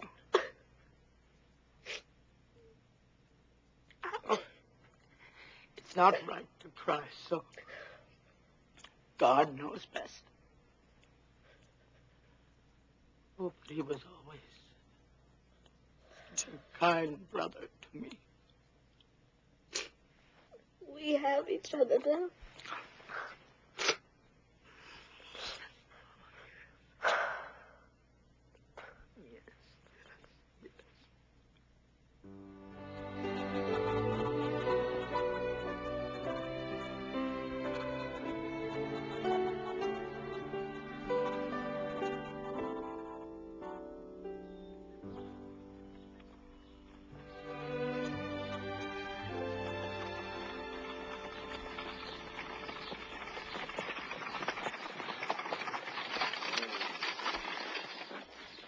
Morning, Miss Cuthbert.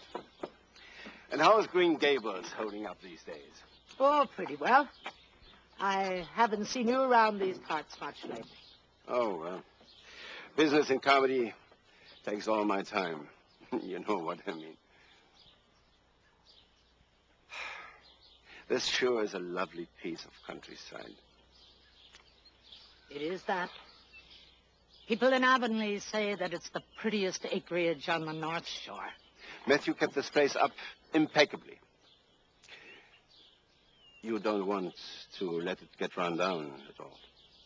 Decreases the value. Now may be a good time to consider selling if you want to get the highest value for your property. Well, I can't deny that the thought has crossed my mind. You could certainly retire on what I'm prepared to offer you for the place. Thank you, Mr. Sadler.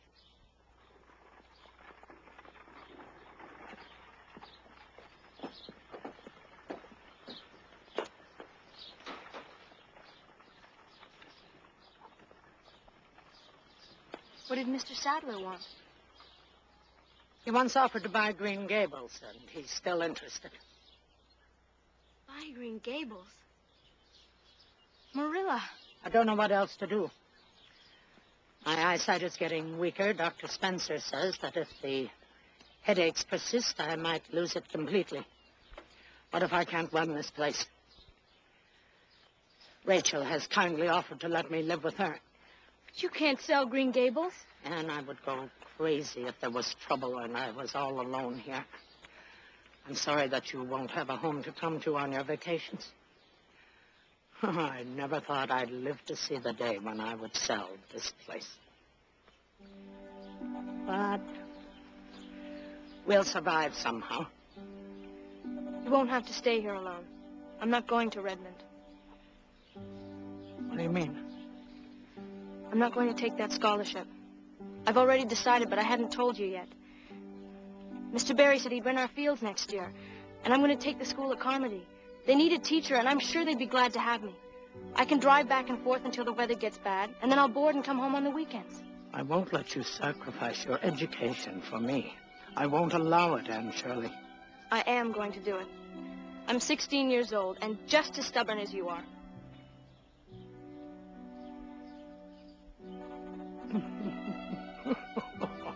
Oh. You blessed girl. I know I ought to stick to it and make you go to college, but I've learned better than to stand in your way. Gilbert Blythe will be teaching too, won't he? Yes. What a nice-looking young boy he is. He looks a lot like his father did at that age. We used to be real good friends, he and I. People called him my beau. And what happened? We quarreled, and I wouldn't forgive him when he asked me to. I wanted to after a while, but I was stubborn. And I wanted to punish him first. He never came back. I always felt rather sorry. I sort of wished that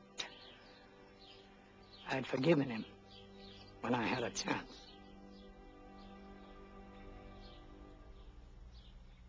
Glad to hear you've come to your senses, Anne. Teacher's course 1 year, and off to Redmond the next. I don't believe in women going off to college with the men, cramming their heads full of Latin and Greek. I'm doing my courses by correspondence, Rachel. With all the work you have to do?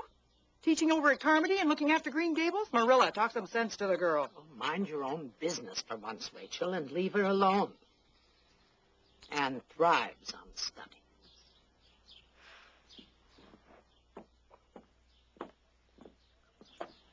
Well, Marilla, she'll kill herself. That's all there is to it. Pride goes before the fall.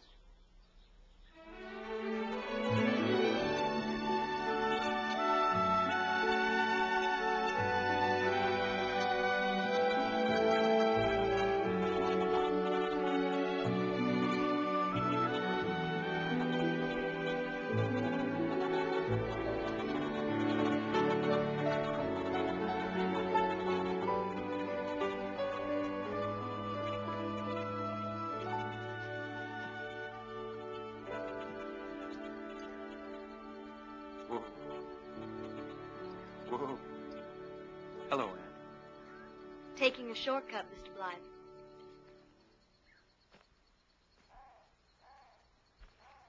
Miss Cuthbert said I could find you here.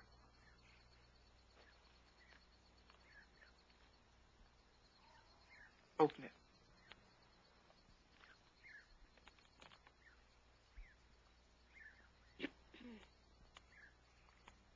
We would be prepared to agree to your proposal to engage Miss Shirley under contract for 1 year in the post of teacher at Avonlea Public School. That's your post. Well, I took the liberty of speaking to the trustees about an exchange. I'd be getting Carmody, and you can stay at Green Gables. I don't know what to say. Don't say anything. But you'd have to pay for your board. You never save enough for college. You can't... I'll save enough. Besides, I'm keeping up my studies by correspondence. So am I.